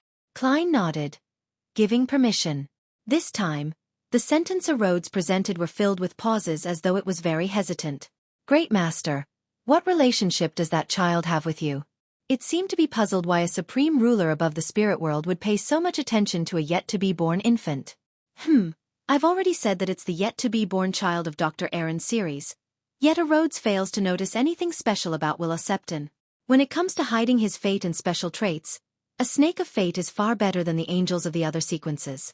However, the magic mirror is able to accurately give me the time when Tail Devourer Ouroboros would leave Backlund. It's likely that Will Septon's reboot makes it difficult for high-leveled existences to notice anything. This might also be why he can avoid the Angel of Fate. Klein answered in enlightenment, "Friends." About being Will Septon's godfather, it was just a casual thought. He didn't have much confidence about that or dare to force it, afraid that he would annoy the Snake of Fate. Only friends. A Rhodes revealed an inexplicable sense of disappointment in its words. "Great Master, you can ask a question." Klein thought for a moment before saying, "Do you know who the person I met at the East Bala Military Veterans Mess is? If you aren't sure who I'm referring to, I can draw him for you." In the dark and deep mirror, aqueous light surfaced, producing a cold and bearded man with dark blue eyes. It was none other than the demigod Klein suspected to be of the Black Emperor pathway. Meanwhile, the corresponding text appeared beneath the picture. "He's Brigadier General Konas Kilgore. He's from MI9 and is a deputy director. He's known to be a Sequence 5 from the lawyer pathway, but he wields a powerful sealed artifact." MI9. Brigadier General. Deputy Director. From the looks of it, he's the representative of the spy network for the faction of the royal family. Klein memorized the information given to him by the magic mirror. But for a moment, he was at a loss as to the direction for the investigation. After all, Konas was a demigod, and be it spying or sounding him out, it would easily put him in an alert state regardless of whether he did it himself or commissioned someone else. It was bound to provoke revenge. The only reliable idea he had was to rely on Miss Justice to do some gathering of information. Not only was her standing high, she also had the social connections to obtain the relevant information. Furthermore, she was a Sequence 6 of the Spectator pathway. She could steer topics of conversation without garnering any suspicion, allowing her to complete her observations stealthily. I have to say that, although spectators have lacking combat abilities, they are a force to be reckoned with in other aspects. Besides, with the powers of psychiatrist and hypnotist, spectators can control and guide the direction of a battle to a certain extent. Klein reflected over it as he wondered what else he could ask a Rhodes about. At this moment, the light from the mirror's surface faded and formed a new sentence. "Great Master, do you wish to know the mastermind behind Quarren's suicide?" You are even providing me intelligence on your own accord? Although I've already extricated myself from this matter, I haven't been too actively involved in it and am just awaiting the Nighthawk's investigations. I didn't even find it necessary to ask about it. Klein chuckled inwardly and nodded. Yes. The full-body mirror produced a silver line of text. Royal Family's consultant, Vin Rambus, one of the counselors of the Psychology Alchemists. Psychology Alchemists? Royal Family's consultant? Klein immediately frowned. He found it difficult to determine what the Psychology Alchemists were plotting, or if a particular faction of the royal family was dissatisfied with the current political climate and was attempting to nudge it. The Psychology Alchemists isn't like I imagined, being focused on academics and the exploration of ancient ruins. Do all secret organizations attempt to grasp power at a certain point to influence the world? An anchor's requirement? I wonder if Vin Rambis's ploy is a personal act or decided by the organization.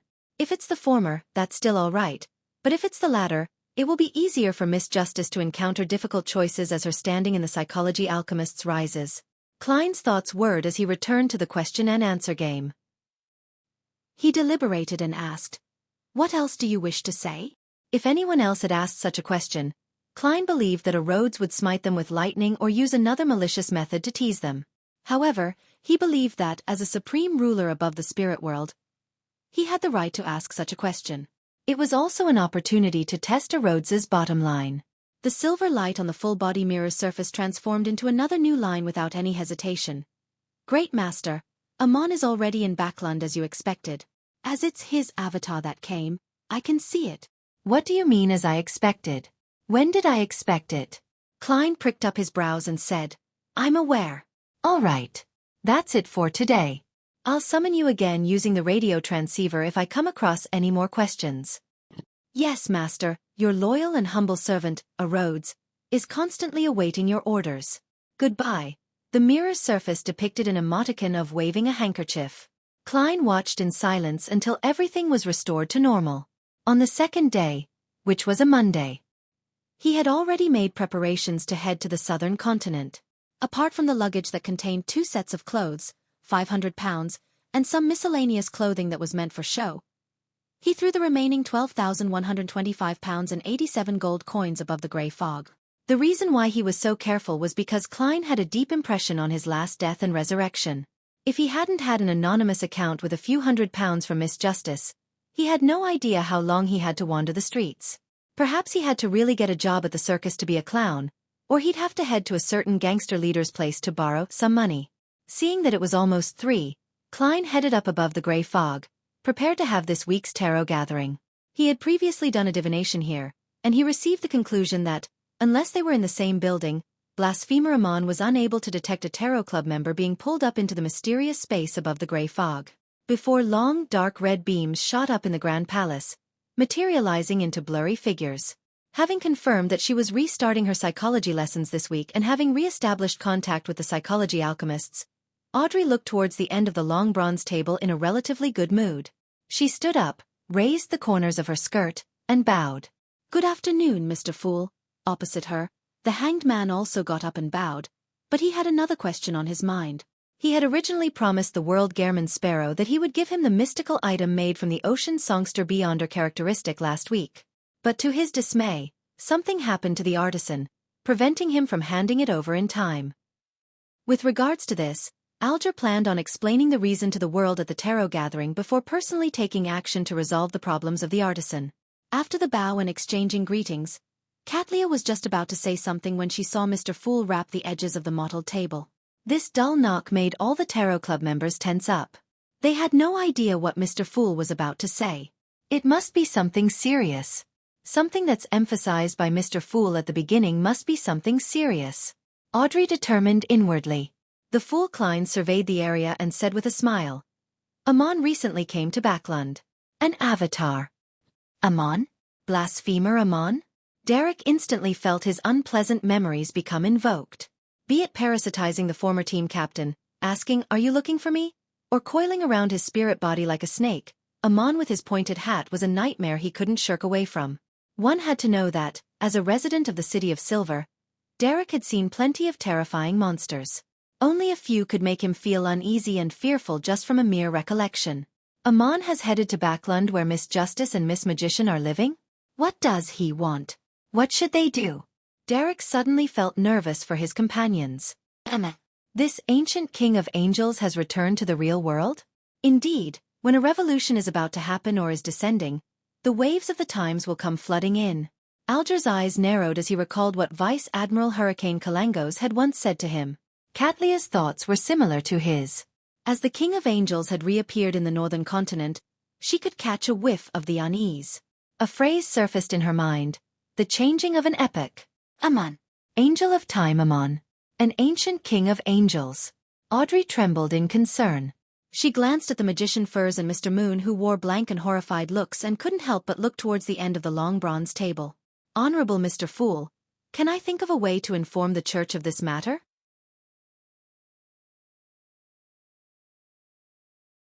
Chapter 890.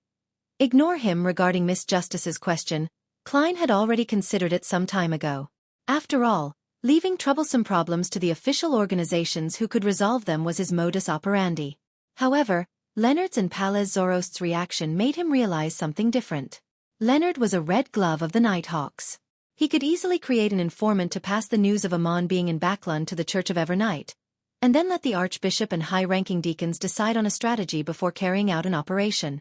It wouldn't expose his problem, and it could also quash any latent troubles. Yet, he had chosen to leave using the excuse of a mission. It was obvious to Klein that Amon's appearance was tied to the reason for Leonard's choice of action. He had the suspicion that informing the Church of Evernight might result in unpredictable negative outcomes. Therefore, the angel of the marauder pathway in Leonard's body had denied this choice of action. And he was one of the existences who knew the various beyonder powers that Amon possessed. When I have no idea what to do, the choice is undoubtedly to emulate those with experience. Although there's the gray fog separating us, and any problem will cease at Miss Justice's side, there's no need to take such risks. There aren't many members of the Tarot Club to begin with. Every one of them needs to be cherished. Thoughts flashed through the fool Klein's mind as he shook his head and said with a calm, humored tone, "Ignore him. Ignore him." Mr. Fool's attitude is as if Amon is a stray dog. In his eyes, only Sequence 0 true deities are worthy of attention? That's right. The last time the sun was possessed by Amon's avatar, Mr. Fool had easily cleansed it away. As long as Amon doesn't appear in person, it's not too big a problem for him. The reason Mr. Fool emphasized this matter at the beginning is to warn us to be careful. Alger thought in fearful respect and enlightenment. Audrey similarly interpreted the meaning that it was a trivial matter. She suddenly made the connection. Is Mr. World Gehrman Sparrow's temporary departure of Backlund to avoid Angel of Time Amon? To Mr. Fool, although he is still slowly recovering his standing, level and powers, it's not difficult for him to deal with Amon's avatar. The sun's encounter is evidence. He got his blessed to avoid Amon to not attract the Angel of Time's real body, as this can spoil his plans of awakening? Yes, he emphasized it to us as a warning, worried that we wouldn't react properly when chancing upon Amon. Mr. Fool really shows his concern for us. At this moment, Emlyn had just digested the matter of King of Angels blasphemer Amon's appearance in Backlund. Although he was arrogant, repeated tarot gatherings had allowed him to understand what a King of Angels was. It was an existence second to sanguine ancestor Lilith, second to the true deities that sat at the pinnacle sequence. They were the strongest ones who walked the real world. What's going to happen this time in Backlund? When the time comes, there will be dead people, the wounded, or the sick everywhere outside. I'll become busy again because of Father. Emlyn recalled his life after the great smog of Backlund as he showed signs of fear that such matters would happen again. Furs also felt that the problem was significant. This was because if Angel of Time Amon really wanted to do something, it was very likely that he would inflict damage on a large scale.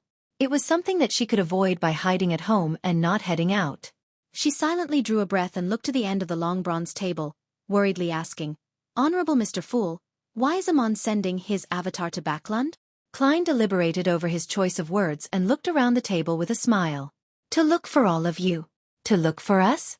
The sentence seemed to be like bolts of lightning that struck Furs and company awake.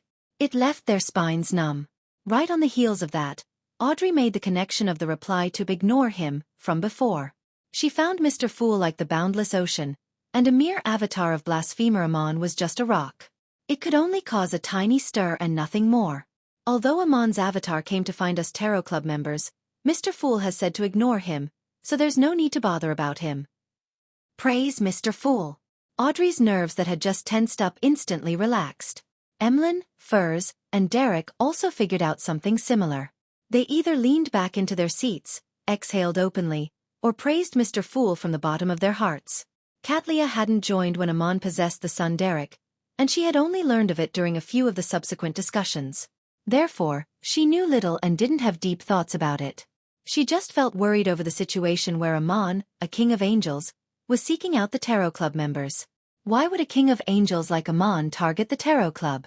He'd likely discovered our organization from the sun. What goal does he have, and why is he so confident? He is targeting Mr. Fool? He can sense the abnormalities of the grey fog? But Mr. Fool said to ignore him. This means that, under normal circumstances, Amon is unable to tell who is a Tarot Club member? With Kings of Angels appearing, is the fifth epoch coming to an end?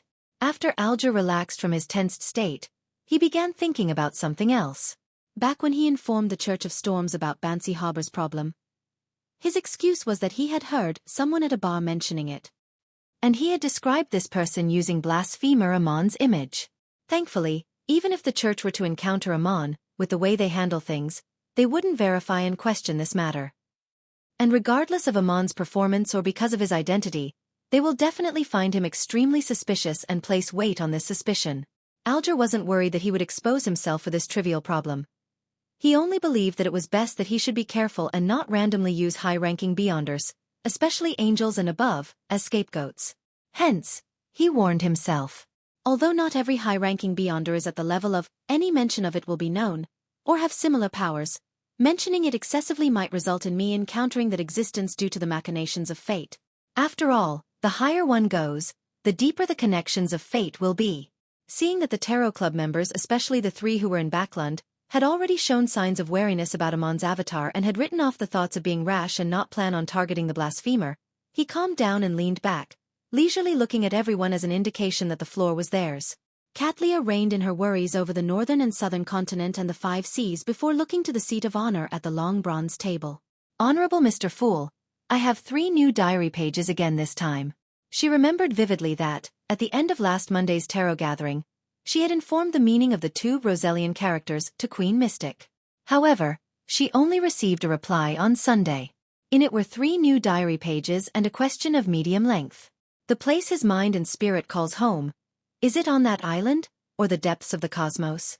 When Katlia ruminated over this question, she seemed to sense the emotional upheavals that were happening when Queen Mystic wrote it, unlike her usual calm self. With regards to this, she sighed silently based on her understanding of Queen Mystic Bernadette. In Her Majesty's heart, Emperor Roselle is an unresolved knot. This is the reason why she ultimately doesn't dare to advance to Sequence 2? Klein had no idea what Ma'am Hermit was thinking. All he did was nod and indicated that she could conjure the new Roselle diary pages. Soon, the 3 yellowish-brown goatskin pages appeared in his palm. March 10th. I participated in that ancient and most secret organization's gathering. After many observations, I'm increasingly puzzled over a problem. What does it mean to be the trend of the times? Who defines the trend of the times? If it's really as they claim, when everything ends and the original creator is resurrected from the dead, awakening from his slumber, he would gather everything back into his body to create a new world and new history. Then, there's no need for them to let the times develop according to what they expect of the times. They can quickly come up with all kinds of schemes, such as triggering a world war, a war between angels, or even a war between deities. Wouldn't that accelerate their goals? Or could it be the case that the times is part of the original creator? Only when the times develop according to a certain expectation can he draw energy from it and revive. This isn't scientific. Of course, whatever I see and participate in now isn't scientific at all. Actually, if I had any say, why revive the creator who rides above all? Everyone can just go through the motions and enjoy themselves without any restrictions. Isn't that better? Based on my observations, there are many members who share similar viewpoints as mine. However, there are a number of members who are stubborn and inflexible, strictly abiding to their beliefs. I wonder if they should be called idealists or crazy cultists. What I can't see through the most is that mysterious leader. Old Mr. Hermes told me that this organization began with him. No, him. It was organized with people who shared his beliefs and goals. However, Heap seldom expresses his thoughts, never stopping many of the members who use the organization for their own purposes. At times, I will even forget his existence. Heap seems to enjoy sitting there, silently watching everyone converse. But on one matter, I witnessed his might. A high-sequence beyonder who had gone against their so-called trend of the times was put forth by him. In 30 seconds, the person became a target of elimination. And I believe that the poor fellow wouldn't survive past summer. Who is he? Some ancient god that survived the second epoch? Roselle had used 2 question marks at the end of the sentence to express his strong doubts. This was something he seldom did. Hence, Klein suspected that this was the reason why Bernadette had chosen this diary entry.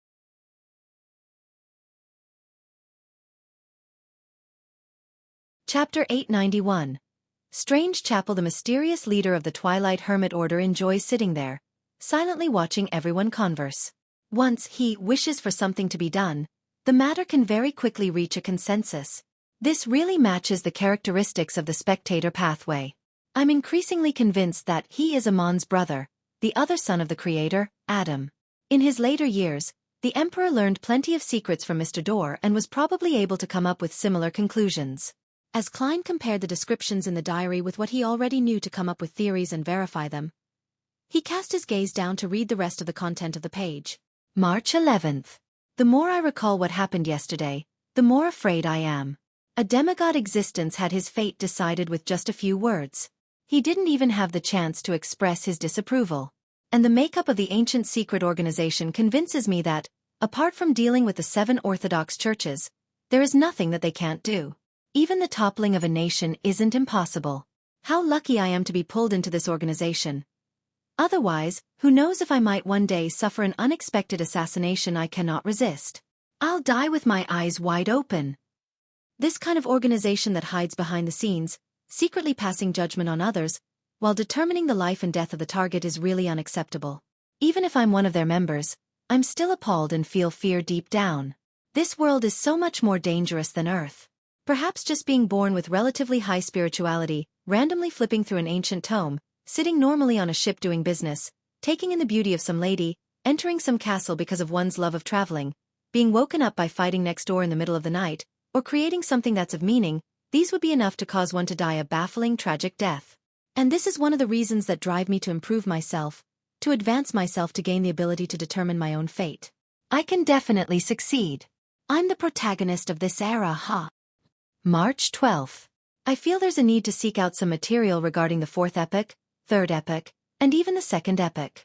The experience that came from joining that ancient secret organization tells me that there might be countless secrets hidden here, the kind that will influence the direction of an epoch. Unfortunately, such information is astonishingly rare. They're either kept by the church, or they have been destroyed. I believe that I'm unlikely to gain much simply by relying on my subordinates. The best method is still to raise my sequence. It will allow me to gain a higher status and greater power in the church. From this diary page, it's obvious that the Emperor's act of establishing contact with Mr. Dorr had happened very long after he joined the Twilight Hermit Order. Perhaps he was already a high-sequence beyonder. Otherwise, there was no way he could withstand Mr. Dorr's ravings. Compared to the Emperor, it's so much easier for me to investigate history. I have his diary for the 4th epoch. There's the City of Silver for the 2nd epoch. From time to time, I can even encounter the evil spirit that was formed by a king of angels. In the middle of his life, the Emperor seems to tone down on his illusions of grandeur. Klein flipped to the 2nd diary page with a relaxed attitude. May 18th. I've been having nightmares recently. I dream of myself wearing ancient silver-gray armor and sitting beside a cliff. In front of me is silence, and there's a bottomless black fog beneath me. It was filled with corruption and evil. Merely looking at it was enough to influence me. Towards the end, my face grew complicated, jet-black patterns as I monitored the abyss. My skin turned hard and I had the feeling that sticky liquid was flowing across the surface of my body. My eyes completely lost their reason. It was a reflection of the abyss. It was the reflection of the abyss which I saw and attempted to enter last month. As this nightmare becomes more frequent, I realize that extreme thoughts are becoming a common occurrence for me. Occasionally, the anger from being beaten up might lead me to hoping to rip apart the limbs of my target. Also, dark red lumps are growing on my back. My body temperature is also gradually decreasing. Is this a form of corruption from the abyss? I have to think of a way to confirm and resolve it. For the time being, I cannot get the church's help. Otherwise, I'll have to divulge the existence of the primitive island and the abyss. Yes, I can find the priests and bishops of the eternal blazing Sunday. They're more skilled at purification. May 19th. Through some connections, I received some secret treatment. My entire being felt a lot more relaxed. All the anomalies that happened to me have turned for the better. Amidst my joy, I also thought of a problem. I had only explored the periphery of the abyss, without making contact with any high-level devils. I even had an object on the Black King that could resist corruption. Yet, I was affected without realizing it and even had signs of being corrupted. Those criminal pathway beyonders would make sacrifices to high-level devils from time to time. The corruption they suffer must be even worse. Over time, it's probably untreatable, and they can only be cleansed, both body and aura. Likewise, high-sequence beyonders, especially angels, should be able to exert influence on low and mid-sequence beyonders of the same pathway. And due to the difference in level, there are corresponding limitations on distance. When one becomes a true god, there's a high probability that they can't communicate across the whole world and spirit world without any obstructions. This begs the question. Am I being influenced to a certain extent by the god of craftsmanship? No. Should I say the god of steam and machinery? This is quite scary. It appears that only by becoming a demigod that I will be able to escape this influence. Thankfully, since the 5th epoch, there hasn't been any examples of true gods leaving the astral world to descend upon the land. Likewise, pathways without true gods do not have such severe problems. May 20th. After a period of being dispirited, I've returned to the social scene. Fuck, those bastards have been secretly mocking me, saying that the reason for me not coming out recently has to do with me having too much fun and turning weak. Just because my dark eye circles are more obvious because of my nightmare-induced poor sleep quality? Hee hee. I want to let them know what it means by the difference in one's talent. I wonder what an angel's influence is like on a low or mid-sequence beyonder. The transmission of ravings over great distances? Automatic characteristic attraction? Regardless of where it is, as long as one's honorific name is chanted, one will have the godhood to reply. When meeting each other, is it the direct acquisition and erosion of one's beyonder characteristic? If all of this is possible, it's equivalent to a mini-deity. It's no wonder that angels in the 2nd epoch are called subsidiary gods. Klein's thoughts raced as he flipped the page in his hand to read the last diary page. October 12th. Edwards ran to me, telling me that one of his knights discovered a strange chapel. It might have to do with the faith before the 4th epoch. This piqued my interest as I immediately rushed to the tiny city by the name of Bayman. October 13th. Bayman is a tiny town built on a mountain. The buildings all have protruded domes, just like a white straw hat. It's very special. Following the street, and covering several flights of stairs, I finally found the strange chapel. On the surface, it looked like an ordinary residence with nothing special about it. Only by entering would one discover the difference. There was only one priest here. He was a genial middle-aged man who wore a simple white robe. He had a pale gold beard that covered half his face. His light-colored eyes were clear like a child's. He claimed the place to be a temple of the Creator. Any creature from any species, any believer of any deity could enter. When I heard him mention this, it reminded me of a question I had. Apart from the 7 orthodox deities, the other faiths are deemed as heretics. They are unable to openly build a cathedral other than that of the original Creator. However, there has never been any such church coming into existence. Even cathedrals are extremely rare.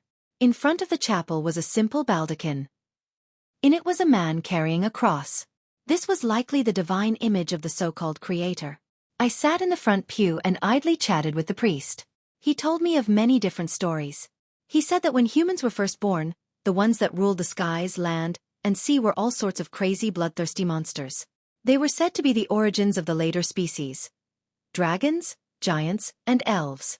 These monsters freely indulged in their desires, occupying all kinds of places. It appeared that it wouldn't take long before they destroyed the entire world. At this moment, it was the Creator who had awoken. He retrieved the special traits and powers that they had been blessed with, and he had bestowed it to the humans. After that he returned to his slumber, leaving behind a prophecy. When madness, cruelty, greed, indulgence, coldness, and bloodthirstiness drowns the land once again, he would awaken and retrieve everything. As we spoke, the priest held the hanging cross by his chest and silently prayed. Such a myth is completely different from the church's canon. There are many interesting parts that are worth thinking about. October 15th. I've been back in Trier for a day. Only then did I forget to ask the priest for his name. Forget it. There will still be a chance in the future. My sixth sense as a man tells me that I'll definitely head to that chapel again. Isn't this the condensed version of the City of Silver's myth? The period around the end of the second epoch and the beginning of the third epoch. That priest seems to know a lot.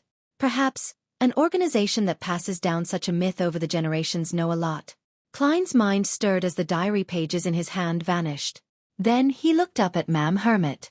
Go ahead. Katlia immediately bowed her head. Honorable Mr. Fool, what I wish to know is if the place that Emperor Roselle's mind and spirit calls home on that island or the depths of the cosmos. That island? That primitive island that caused Grimm to die and had left the Emperor shocked? From the looks of it, the Emperor treated the island with great importance towards the end of his life. Even Queen Mystic Bernadette noticed it. What does deep in the cosmos mean? The astral world? Or some other planet? There are many things about the Emperor that transcends his era, so he's suspected by his daughter to be an alien?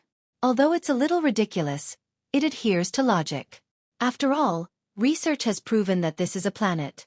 The sun is a star, and apart from that is the endless universe, a galaxy with countless stars. How should I answer? I can't just tell her about transmigration. But it's not like I can't say anything. Klein pondered for a while before shaking his head with a smile. Neither of them.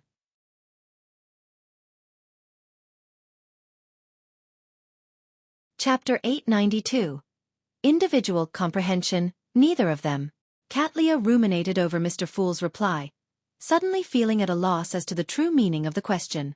She originally imagined that the place that Emperor Roselle's mind and spirit called home had to involve something philosophical or mystical. For example, the island might refer to the divine kingdom of the deity of his faith. The depths of the cosmos referred to the astral world, indicating Emperor Roselle's belief in surpassing himself in his quest for a deity's throne. In the end, Mr. Fool answered that it was neither. This denied nearly every possibility, making it difficult for her to think of any other answer. Perhaps what Her Majesty wishes to ask is not something I understand. What Mr. Fool is saying is pointing at another explanation. It doesn't matter if I understand it. I'm only a communication tool between them. Katlia sighed inwardly as she sincerely bowed. Thank you for your answer. The other Tarot Club members were lost in regards to the question and answer. Although they could understand the reason for the question and could understand what the actual meaning of the mental and spiritual home was, they couldn't make any connection to the island or the depths of the cosmos. Hence, all of them had their own interpretations and guesses, but all of them felt that their theories were distant from the truth. Subconsciously, Furs believed that the island referred to the woman Roselle loved the most. The depths of the cosmos referred to the Emperor's late years when he cast his gaze to what he deemed the Sea of Stars. Audrey believed that the island referred to one's island of self-consciousness in psychology. The sea was the conscious, and below the sea's surface was the subconscious. And the cosmos referred to the spirituality sky that represented the astral world. Hence, the corresponding question became, did Emperor Roselle believe in himself, deities, or purely nature? From this angle, Mr. Fool's answer appeared rather strange. It was as though he was saying that Emperor Roselle didn't believe in anything, including himself. I might be misinterpreting it. But if that's really the case, Emperor Roselle might seem conflicted based on what Mr. Fool says, but in fact, it might conceal a deeper secret. Or it could be that, in his later years, he had seen through life. He began thinking about the universe, the world, deities, and the basic qualities of humanity. He became a pessimist and a nihilist? Audrey seemed to be training her abilities as she thought with piqued interest. Alger had similar thoughts as Katlia. As for Emlyn, he considered it for a moment before decisively giving up upon realizing that he had no clue. Derek had no interest in Emperor Roselle, but he didn't break the silence. He kept considering the conversations he was to have later. Finally, the fool, who was cloaked by the grey fog, chuckled and said, "You may begin." Alger immediately looked at the world and deliberated over his words.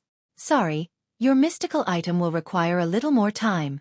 Without waiting for him to speak, he quickly gave an explanation. That artisan had strangely gotten infected by a sickness, and there are suspicious snoopers appearing in the vicinity. This resulted in a delay.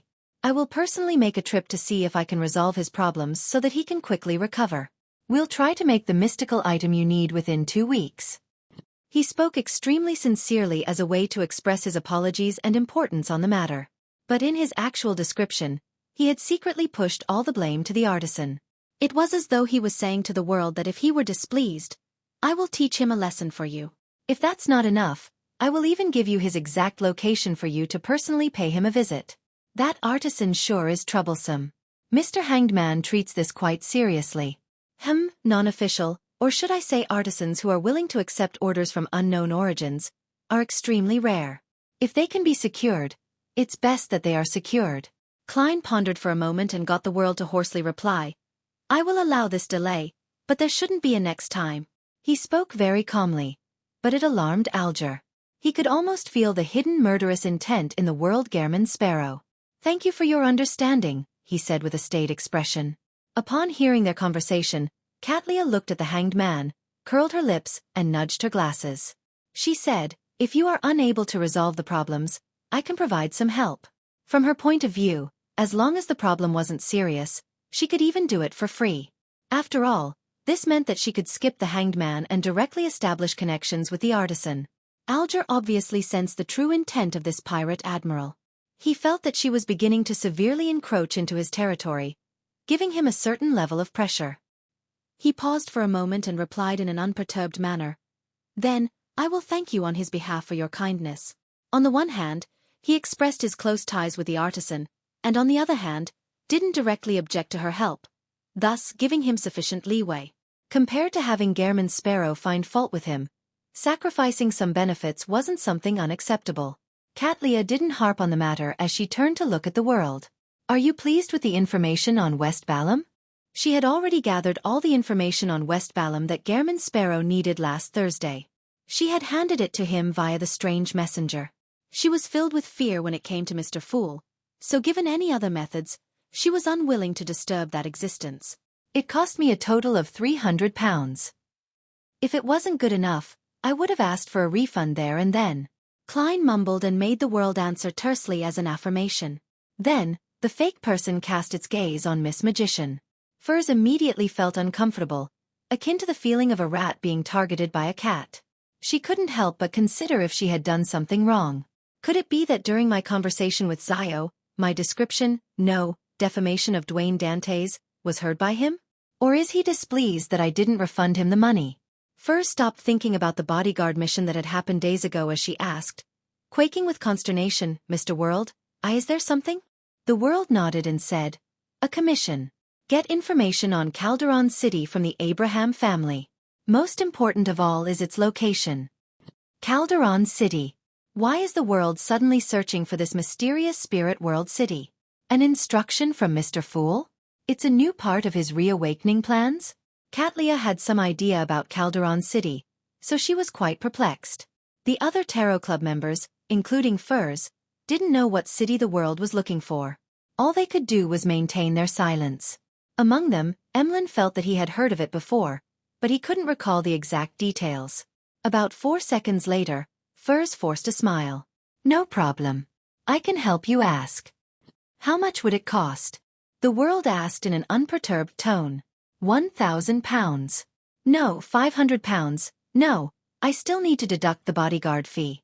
Furs's mind raced and finally gave her price. £350. That's cheap. Other than the Spirit World 7 lights, perhaps only the Abraham family has detailed information on Calderon City. Yes, to Miss Magician, it's just about asking her teacher.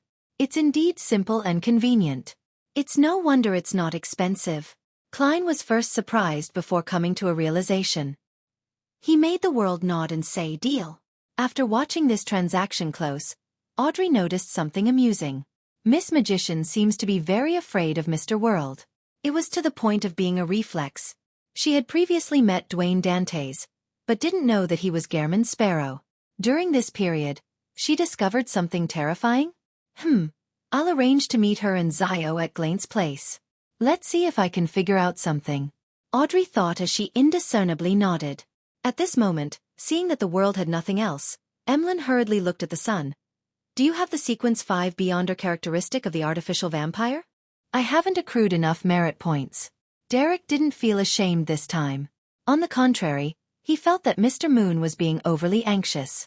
How could the points needed for a sequence 5 Beyonder characteristic be so easily amassed? Emlyn turned his head disgruntledly when he suddenly recalled something. He hurriedly said to Miss Magician, I have clues to the cursed item and remnant spirituality from an ancient wraith. I'm waiting for more detailed information. This might not be an item to give to you directly, but one to provide you with some information about where you can find an ancient wraith in the vicinity of Backlund. Upon saying that, Emlyn thought and said, 300 pounds. This means that I have to hunt the ancient wraith myself? Based on various mysticism rumors, this is quite a powerful monster. After hearing what Mr. Moon had to say, Furza's first reaction was that it was a dilemma. Her second reaction was to commission the hunting mission to Mr. World. She was certain that he could quickly and successfully complete it. But upon the thought that hiring Mr. World might cost far more than what the ancient wraith was worth, she felt that it was better to attempt it herself. I'll wait until Zio becomes an interrogator. Together, we should have a higher chance. Besides, I still have Laymanos Travels with me. On it is a demigod-level high-sequence Beyonder power and Angel's Embrace. There are plenty of unique Beyonder powers in it, and below that of high-sequence Beyonders, it's practically a divine artifact. I have little actual combat experience since I'm fleeing most of the time. This is an opportunity. Furs quickly made a decision and said to the Moon Emlyn, deal. After confirming some other matters, the transaction segment came to an end. Klein got the World Gehrman Sparrow to beat Mr. Hanged Man to the punch by looking around and saying, my preliminary investigations regarding Backlund's Quarren suicide has borne fruit.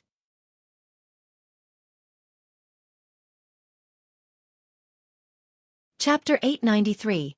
Hair resembling plants. The one that was most interested Quarren's suicide was none other than Justice Audrey.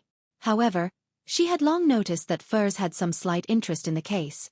Hence, she didn't ask and had maintained her posture, patiently waiting for a particular best-selling author to pose the question. In just a second or two, Furs looked at the borders of the table in front of the World and asked after some deliberation, what's the truth? Klein had already rehearsed how he was to describe it, so without any hesitation, he got the World to say, the mastermind behind it is the royal family's consultant Vin Rambus. He probably has another identity, a counselor of the psychology alchemists. When she heard the first sentence, Audrey's mind had already naturally produced the image of a genial elder. This man came from an aristocratic background. He had graduated from Birth University and possessed profound knowledge and outstanding insight. He had been a consultant to the royal family for more than a decade and was publicly recognized as a scholar, a good man, a gentleman. Audrey had previously suspected that Quarren's suicide might have been instigated by the royal family, but she never expected the mastermind to be the genial, amiable, kind, and humorous Vin Rambus. When the World announced the other identity of the man, she found herself unable to hide her alarm and puzzlement. Vin Rambus is a Beyonder? He's a counselor of the psychology alchemists? This also means that he might be a demigod. I've seen him so many times, but I've never connected him to the mysterious world. I always found him to be solely a scholar, a knowledgeable scholar. If Mr. World wasn't misled in his investigations, I'd really find it unbelievable that Vin Rambus, who's known to be helpful to others, would treat a life with such coldness. He coldly made a child lose his father, a wife to lose her husband, parents to lose their son. He usually presents himself to be cultured and loving. Politics is dirtier than I imagined. Same for the royal family. Speaking of which, I have yet to meet a counselor of the psychology alchemists. I've never made contact with their upper echelons. I never expected that this secret organization is almost no different from the cults like the Aurora Order and Numinous Episcopate. Our tarot club is better. Mr. Fool is always stopping or disrupting the plans of the evil gods and devils. While Audrey's mind was in chaos, Alger acutely sensed the brewing problems in Backlund's political climate. He felt that various factions were interlinked and that there were many secrets. They formed a massive bucket of explosives that could explode at any time. The nobles, royal family, Church of Storms, Church of Evernight, Church of Steam, the burgeoning rich, the commoners who live on a precipice, and the lowest class who live abject lives. The revolution of the times is so obvious. To think I didn't recognize this at all. I just simply believed Kalangos's words and the evidence he showed. An epoch where the old gods fade and new gods arise is about to descend. The tides of history are roaring in an unstoppable manner. Alger silently sighed, seemingly seeing the tall Gothic bell tower and the bell of order that hung in it. And surrounding this famous landmark, swirls of air was materializing and the light was darkening. It appeared that eddies were gearing up to form hurricanes. Suddenly, Alger had a theory. What arises might not be a new god, but an ancient god from an even more remote age. He instinctively glanced at the seat of honor at the end of the long bronze table before quickly retracting his gaze. He could hardly quell the upheavals in his heart.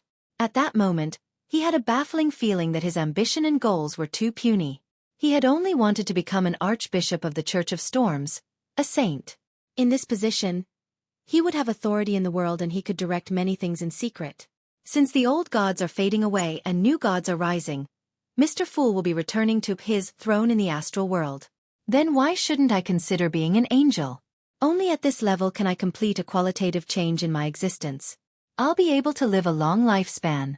Only then can I lord over people and lead a large-scale organization. I'll wield authority over the world. As thoughts flashed through his mind, Alger trembled in an almost indiscernible manner. His heart was spewing with agitated emotions. When Katlia connected Queen Mystic's whereabouts for the past 2 months, she felt that the latter had been spending a large portion of her time in Backlund. Is something about to happen in Backlund? I can try asking when I write this time. I wonder what response Her Majesty will give. Katlia nudged her heavy glasses on her nose and swept her gaze across Miss Justice and the other members from Backlund. Furs knew some of the details of Quarren's suicide case. She knew that the victim had acted on his own the entire time and that he wasn't controlled. She also knew that the witnesses believed without a doubt that everything was a result of Dwayne Dantes. Comparing this with the actual situation had induced a deep sense of fear towards the counselor of the psychology alchemists. She didn't wish that she would one day find out that her thoughts and hobbies were all a result of someone else's doing. How is this different from being a puppet? A high-sequence beyonder of the spectator pathway is terrifying. However, this is really good writing material. Currently, the science of psychology already has hypnosis. In my next book, I want to write about a sick girl liking a gentleman. She uses hypnosis to make him fall in love with her. The ending climax is when she discovers that the gentleman is actually a master hypnotist. Furs gaped her mouth before closing it again. She didn't ask further about Vin Rambus since she didn't know him at all. Klein's sharing of Vin Rambus was mainly to warn Miss Justice. He wanted her to be careful and wary of the psychology alchemist's counselor. Now, seeing that his goal had been achieved, he said, "There's another matter. Help me take note of Brigadier General Konas Kilgore. He's the deputy director of MI9. On the surface, he's only a sequence 5, but in actual fact, he's a Black Emperor pathway demigod. He possesses rather potent spiritual perception and can sharply detect that others are observing him." Konas Kilgore. Audrey repeated this name inwardly and realized that she had no impression of this gentleman. Either we have little overlap in our social circles, to the point of just nodding at each other when bumping into one another without asking who the other is, or he keeps an extremely low profile. He doesn't attend such gatherings often. If I have a chance, I should ask Kantz. He's from MI9. He definitely knows this superior of his.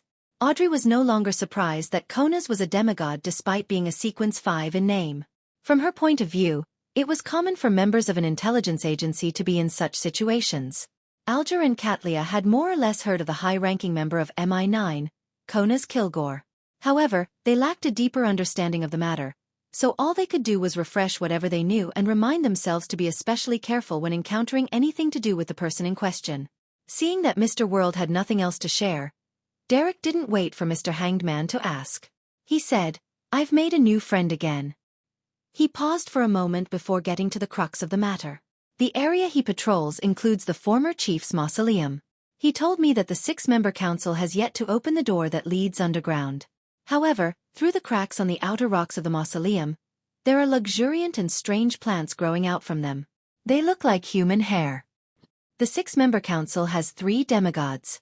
Even if there are some out on expeditions and aren't in the City of Silver, the other 3 likely control a certain powerful sealed artifact or have grazed an evil spirit, giving them nearly demigod strength. Despite joining forces for so many days, they haven't managed to open the entrance to the former chief's mausoleum. This means that it's quite a serious problem. Also, what's the reason for plants that resemble human hair to suddenly grow? One question after another arose in Klein's mind as he waited for the hanged man to ask Little Sunday. He knew that the former would definitely have questions. Alger, who finished listening quietly, frowned slightly before relaxing his brows. After some deliberation he said, "Apart from that, are there any anomalies? Is the one in charge of opening the mausoleum that shepherd Elder Lovia?" "It's not her. The chief is present too. Likewise for 2 other elders," Derek answered seriously. "There aren't any other anomalies for the time being." Alger nodded and said, "Very good. Maintain your present state. Establish communications with more people. Keep a note of any changes with that mausoleum." After being praised, Derek hurriedly nodded as he answered eagerly. After a few more exchanges of words, the gathering naturally began the learning segment. Furs had planned on asking what the pharaoh mummy was for, but after seeing the world, she shut her mouth. When the gathering ended, Klein, who had returned to the real world, turned on the tap and washed his face and hands before patiently waiting for night to come. When the time came, he would be riding on a military airship to Desi Bay. Southern continent. Baron's Harbor.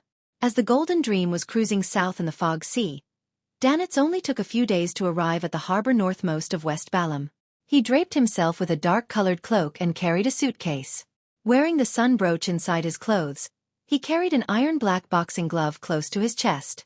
He was walking down the harbor's roads and was out while sweating profusely. He felt that he was already armed to the teeth, far stronger than he was before. Once out the harbor, Danitz glanced to his sides and extended his hand to stop a carriage. When the carriage driver saw him, he set out a string of words. "What is he saying?" Danitz looked blankly at him. It took him a few seconds to recall one thing. He didn't know the local language, Dutanese, at all. And back when he came to West Balam, he had his captain, a polyglot, leading the crew. He didn't need to worry that he didn't understand anything.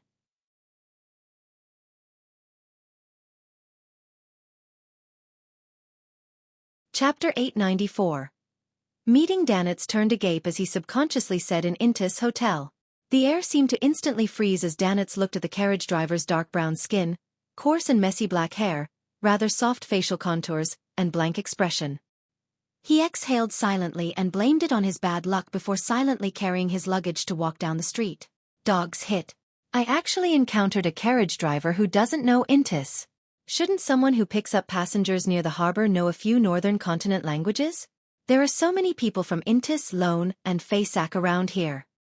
As Danitz grumbled, he looked ahead to look for pedestrians who looked to be from the northern continent or had similar heritages in a bid to smoothen his process of checking into a hotel and filling his stomach. According to what he knew, Baron's Harbor had quite a number of people from Intis, Lone, Fainapotter, and Faisak who had migrated here. As long as he met one, communication wouldn't be a problem. However, Danitz felt that all of this was built on a premise. He had to ensure that he didn't collapse from heatstroke. This dog's hit weather. He looked up at the azure blue sky, white clouds, and the sun which wasn't too glaring. Cursing with a warped expression, he raised his hand to wipe the sweat from his forehead. Despite his cursing, Danitz actually knew that the temperature in the southern continent was considered mild to the point that even calling it slightly cool wasn't an exaggeration. The reason why he was feeling so hot was because he was wearing the sun brooch. However, having just arrived and having not figured out the situation in his surroundings, he didn't dare remove the brooch to stuff it into his luggage bag. If he were to lose the item, he could imagine the cold and crazy look Gehrman's sparrow would give him. "Come on, give me a few people from the northern continent. Any country would do. I'm a famous pirate who knows several languages after all." Danitz kept muttering under his breath as all he could think of was iced beer and icebergs that floated in the ocean. As he muttered, he suddenly rubbed his eyes. He had finally seen someone who was clearly of northern continent descent. Furthermore, it seemed to be someone familiar. Diagonally ahead of Danitz, at a street illuminated by bright sunlight, a young man with blonde short hair that was split 70-30 was leaning against a wall, blowing into a silver harmonica. He had emerald green eyes, and he wore a white shirt that didn't have the top 2 buttons buttoned up. He wore a completely unbuttoned black vest, dark-colored trousers, and a single black glove. He was none other than the strongest hunter of the Fog Sea, Anderson Hood. What a coincidence. This fellow actually came to West Balam. Danitz felt delighted deep down, feeling that he had finally grabbed a floating plank in the sea of people. Ignoring Anderson's actions on the Golden Dream, he approached him and greeted in standard hunter speech. What happened? Treasure hunting hasn't been working out for you, so you've begun busking on the streets? He noticed that Anderson had an overturned hat in front of him. In it were about 20 to 30 brass coins. A few of them were Intis kopecks, with the majority being local Delexi. In Intis, Delexi meant copper coins. Anderson stopped playing the harmonica as he shot Danitz a glance. That's not my hat. I happened to walk past and saw a hat on the ground. Seeing how no one discovered it, I felt a little wistful and took out my harmonica to play it. To my surprise, quite a number of people gathered around to listen and threw money in it. A boorish pirate like you probably doesn't understand the beauty of music and how it has no borders. I'm telling you, your captain especially likes. Stop. Danitz's forehead throbbed as he stopped Anderson from diverting the topic of conversation. He asked, "Why are you here?" Anderson held the harmonica and thought about it seriously. That's a good question. I have no idea why I'm here in West Balam either. I don't remember a thing that has happened over the past 2 months. Danitz originally wanted him to cut it out, but Anderson's serious expression convinced him. He deliberated and asked, "You don't remember a thing?" Anderson put away the silver harmonica, bent down, picked up the hat with quite a number of coins, and dusted it. My last memory was of me in Byam with Gairman Sparrow. After going our separate ways, I had apparently gone somewhere to meet someone. When I woke up, I was already here in West Byam. Haha, don't be concerned over such matters. As long as I'm still alive. Ah, it's almost noon. Let's go have a meal. I heard that Barron's is famous for its pork knuckles. While saying that, Anderson placed the hat along with the coins beside a tramp to his side. Already hot, hungry, and exhausted, Danitz was invigorated upon hearing that. "You know Dutanese?" Anderson chuckled. "Haven't you heard of my numerous adventures as a treasure hunter in West Balam?" "That's right. I had thought of seeking you out to get information on West Balam.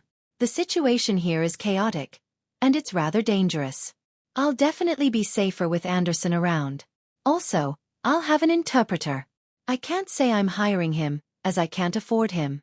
Danitz slowly revealed a smile. "That puts me at ease. Let's go." Holding his luggage, he and Anderson circled to a nearby main street and found a restaurant. Upon hearing the waiter speak in his native tongue, and seeing the menu filled with indecipherable text, Danitz felt a headache as he hurriedly said to Anderson, "I'll leave it to you." As he spoke, he handed the menu to the strongest hunter of the Fog Sea. Anderson didn't reach out his hand as he replied with a composed expression, "I can't read it either." "Didn't you say you know Dutanese?" Danitz blurted out in surprise. Anderson threw up his hands. "I didn't say that. What has my repeated visits to West Balam in search of treasure have to do with knowing Dutanese? Without knowing Dutanese, how are you able to understand those texts in the ancient temples and castle ruins? How do you seek out treasure?" Danitz's expression contorted bit by bit as his tone sped up without him realizing it. Anderson picked up the cup served by the waiter and gulped it down. Problems that can be solved with a dictionary aren't problems. Besides, does not knowing Dutanese mean that you can't communicate with the people from the southern continent? With that said, he turned to look at the waiter. Speaking in the Intis language, he said, "2 specialty pork knuckles." The waiter obviously gave him a blank look as he kept pointing at the menu. Anderson didn't fluster at all as he unhurriedly pressed his right hand to his nose and mimicked the grunting of a pig. The waiter was first taken aback before revealing a look of enlightenment. Then, Anderson pointed at his knuckles and pointed at the Baron's label on the menu before using his fingers to show $2 hashtag as the waiter spoke in an accented Dutanese. He repeatedly nodded to show his comprehension. By the side, Danitz was dumbfounded by what he saw. After a series of gestures, mixed with a few basic Dutanese words, he finally finished ordering the meal. Turning his head to Danitz, he smiled. "Get it? In this world, there's a common language. Body language." Danitz watched with a frozen expression as he curled the corners of his lips as a response. A carriage drove out of Westboro, and it headed south at an intersection. Soon, it arrived at a military base. With Colonel Calvin's letter and a junior officer escorting him, Klein successfully entered the base and arrived at a square paved with rammed earth. Berthed on it was a dark blue and white behemoth. This airship was dozens of meters long, and its truss had solid and light composite metal frames extended from it. They were intercrossed with one another as they held up an impermeable cloth used as cushions. Beneath it were openings mounted with machine guns, projectile launchers, and cannons.